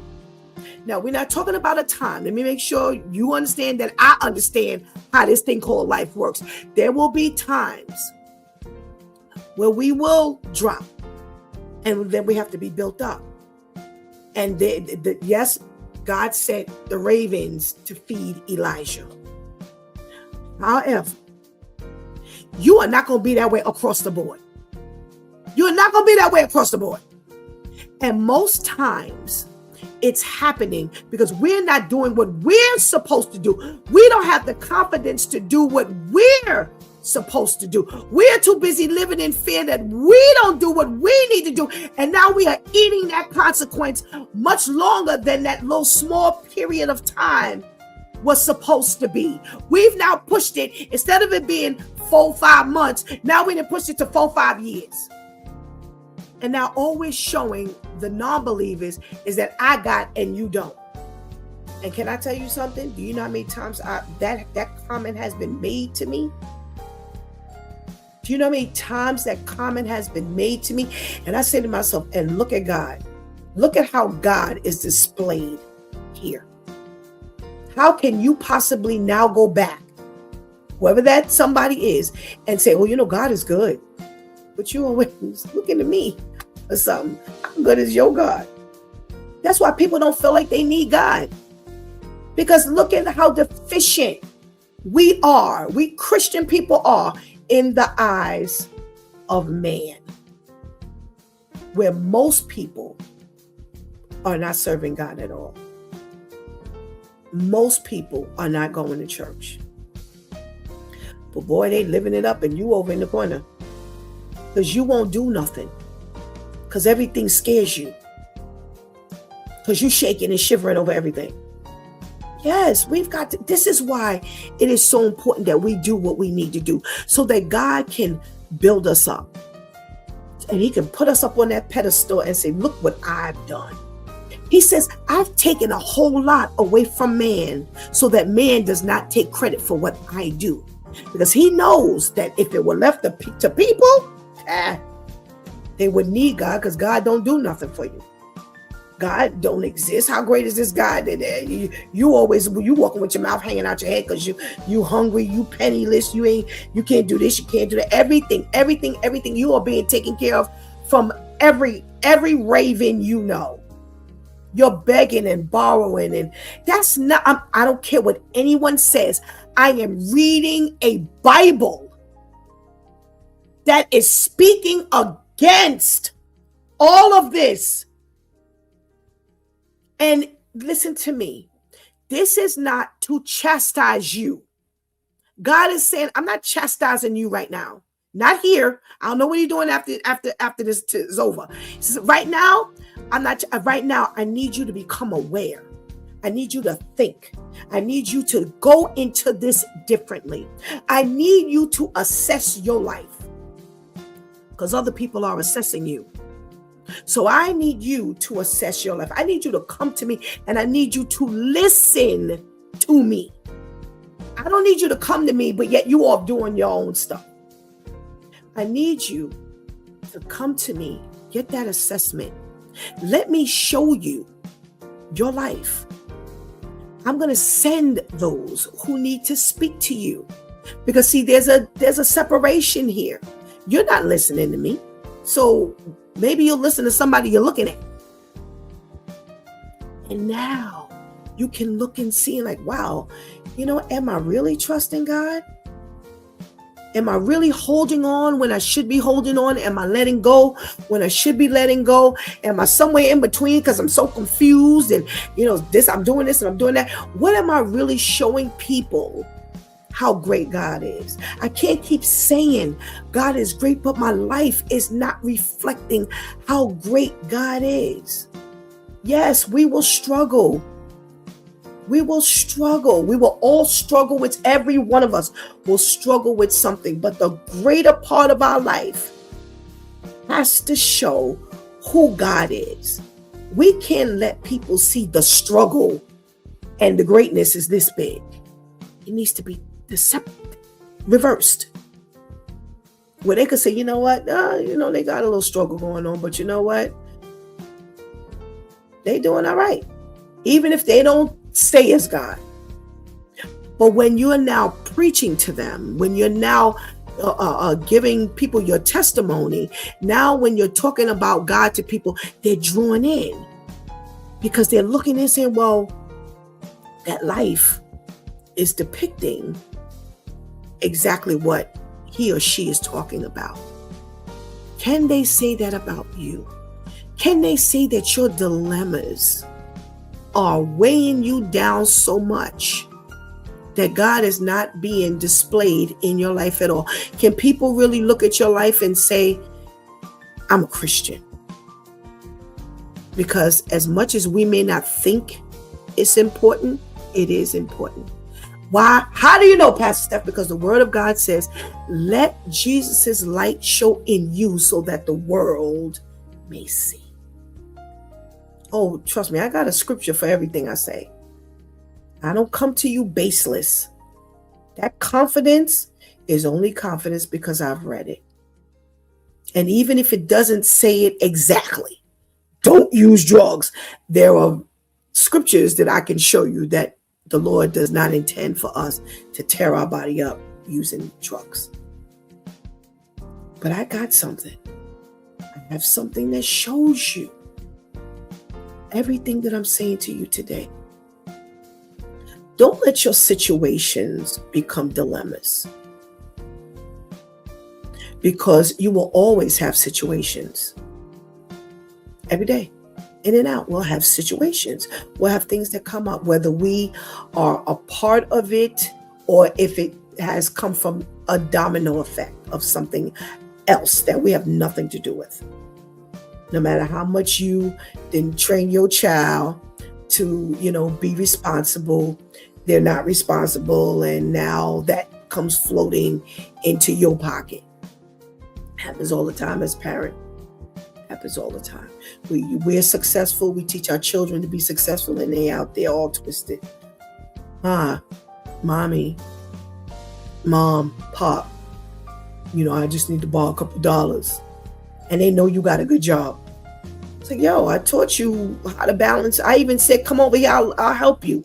But because you got to fall on your face, your situation becomes a dilemma. Because we'll all have situations. That will never change. We'll all go through trials, whether we have brought the trial on ourselves or whether the trial we've been allowed to walk into that trial, because God has a bigger plan for our life to grow us. You grow by faith, or you grow from faith, because the last issue, God showed himself, and now you standing on that. So you here, and now something else comes up, and now because you stood here. A lot of that comes from confidence. A lot of that comes from, I'm going to try God. I don't know where we're going to end up, but I'm going to try God. Are you really trying God? Or are you trying you? So in other words, are you really doing what God wants you to do? Are you looking at the results of oh my gosh, are you looking at the results of what you're doing? How many times people will say, oh, I know I'm doing right. I know. And I'm like, but look at the results. Yo, stop. And listen, there are going to be times, I'll never forget, my mother looking and say, Stephanie, why are you doing that when this is going on? And I had to say to her, I said, listen, I know what it looks like, but God has told me. This ain't no feeling going on. It's not because I'm looking at one spot and I'm like, oh, that's the shining light, and I know. No, I was like, God told me to do this. And that's why I'm sitting in this spot. In this spot. When I literally say in this spot, I mean where this chair is sitting. In this room I'm sitting is from trusting God. It's from doing what he said. That it ain't nothing what it looks like. Because what she was saying was not wrong. What she was saying it made every bit of sense. But if I said that I was going to trust God with my life and my situation, and I prayed on it, there's not going to be no gray area. Let me tell you that. When you're in these dilemmas, it ain't going to be no gray area. When you're in a situation, it ain't going to be no gray area. I prayed about something huge, and that was back in 2009. I'll never forget. I prayed, and I remember where I was when I was praying. I remember the position I was in when I was praying, and I remember what I said. And one of the things I said to God was, God, all right, listen, I need your answer to be black or white. I don't need no gray answer. Please do not give me the gray paint. I don't need no gray areas. And shortly thereafter, God answered. And here's the funny part. He didn't say no, and he didn't say yes. But the answer he gave was actually a no. He didn't come out and say no. But because of where I was in Christ, because of my faith level, because I knew how to read and hear God, I'm sitting in this seat, in this room, right now, talking to you. I specifically said, okay, listen, God, this is big here. And I know what it looks like. And I know this thing could go either way. But please just say yes or no. I don't have no time to be working it out and figuring you out. And he came back. And he did exactly what I asked him to do. He didn't say yes.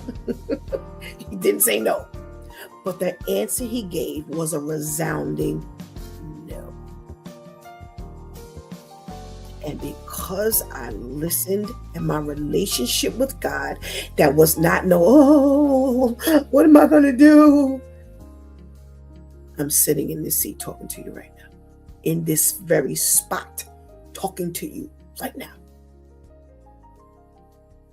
Right now.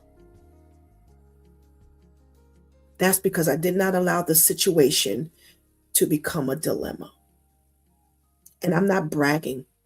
I'm not bragging by far, because I was nowhere near then where I am now. That Stephanie could not talk to you the way this Stephanie is talking to you each day. I was not there back then. But I had made sure that I had said, if I'm gonna be with God, I'm gonna be with God. I can't be, but I was never a fearful person. So that was something that was used to the benefit of my Christian walk, because I was never the type that was fearful. I was always very goal oriented, and I was a risk taker. I was like, all right, I'm gonna take this risk, but I wasn't illogical. I wasn't a risk taker like my youngest daughter, who has this crazy level of faith in God from when she was a kid. I wasn't that. That wasn't me. But I was very strategic when I did take the risk. Always very strategic. Always looking at the complete picture.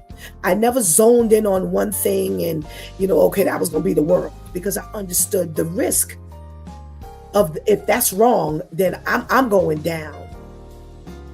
So I give God thanks for who he has made me to be. That's my testimony. You have your own. You have your own. You have your own, and God needs that testimony. He needs that testimony to push lives. That's why I am where I am now, because he used those things to enhance who I was in him. Not just to enhance Stephanie, but to enhance and now become Pastor Steph. The Pastor Steph that can speak to you. Yo, get it together. Pastor Steph.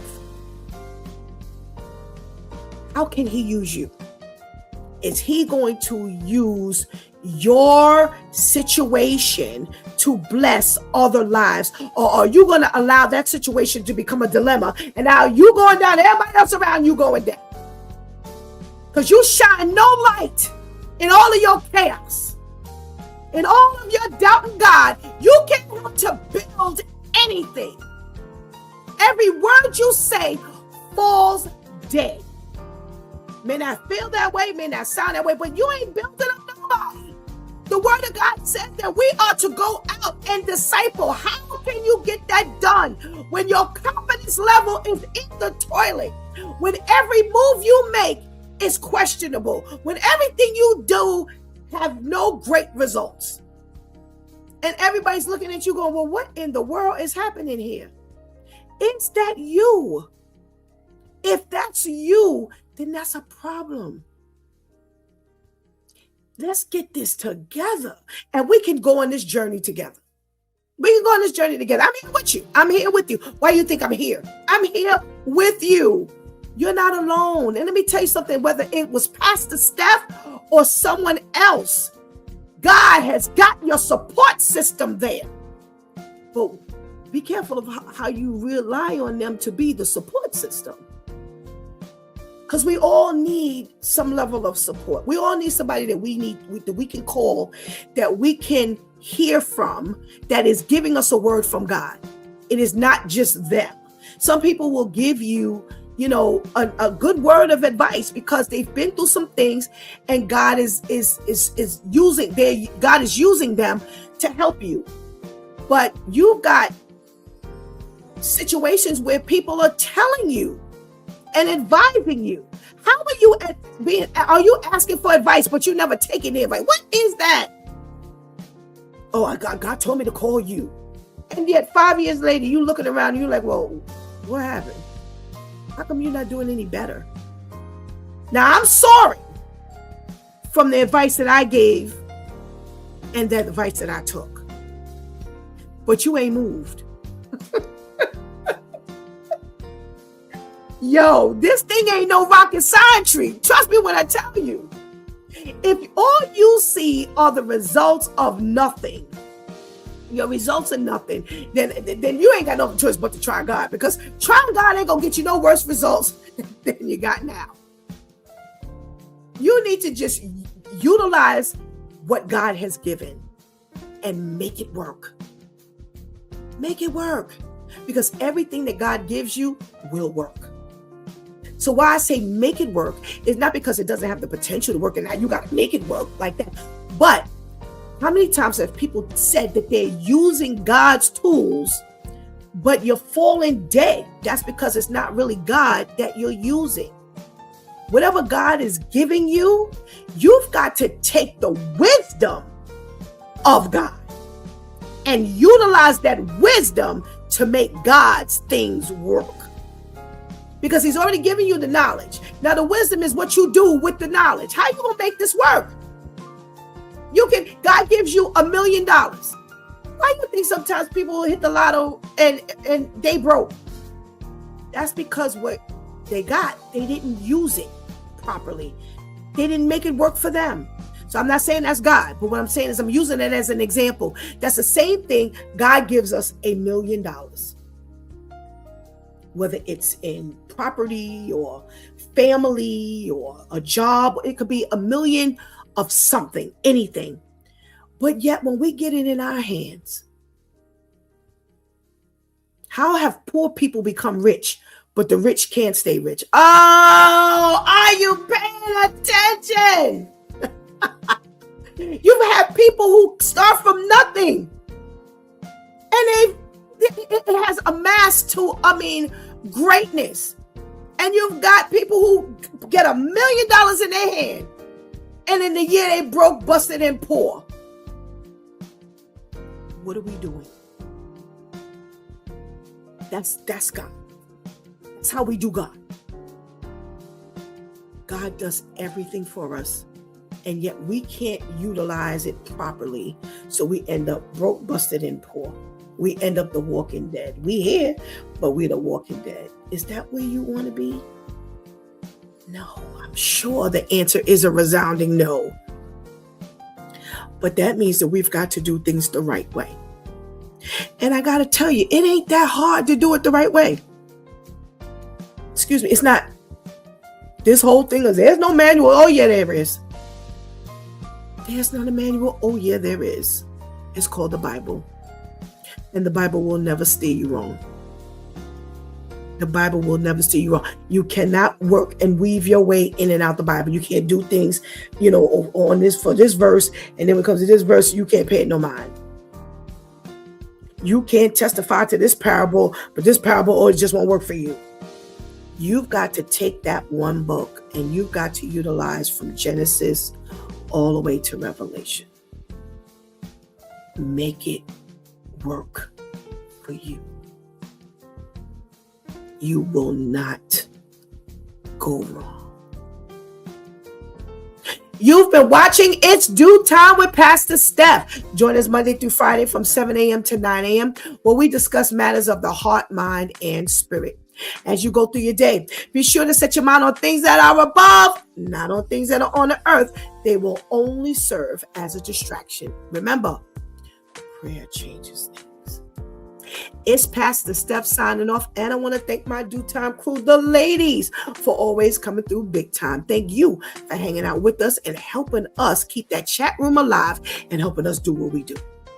Please do not miss this opportunity to give Christ your life right now.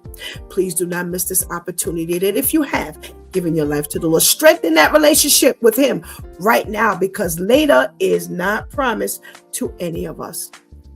Until tomorrow, we will be on live with My Two Cents. We will be reviewing another 2 episodes in season 1, episodes 3 and 4 of Mayor of Kingstown on Paramount. We will be reviewing 0 Day, the last 3 episodes in that season. It's a 1 season. And join us. We got one more movie that we will be reviewing. And if you give me a half a second, I will let you know which one that is. Here we go.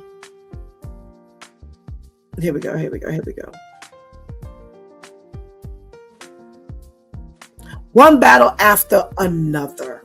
Okay. So make sure you check out, My Two Cents tomorrow night, God spares, at 7:30 right here. I'm still stuck in my closing. 7:30 right here on Facebook Live, Coach for Christian Life, or YouTube Live, A Closer Walk Christian Media Network. If I don't see you then, I hope to see you tomorrow, God spares, for Therapeutic Thursday. Until then, I love you.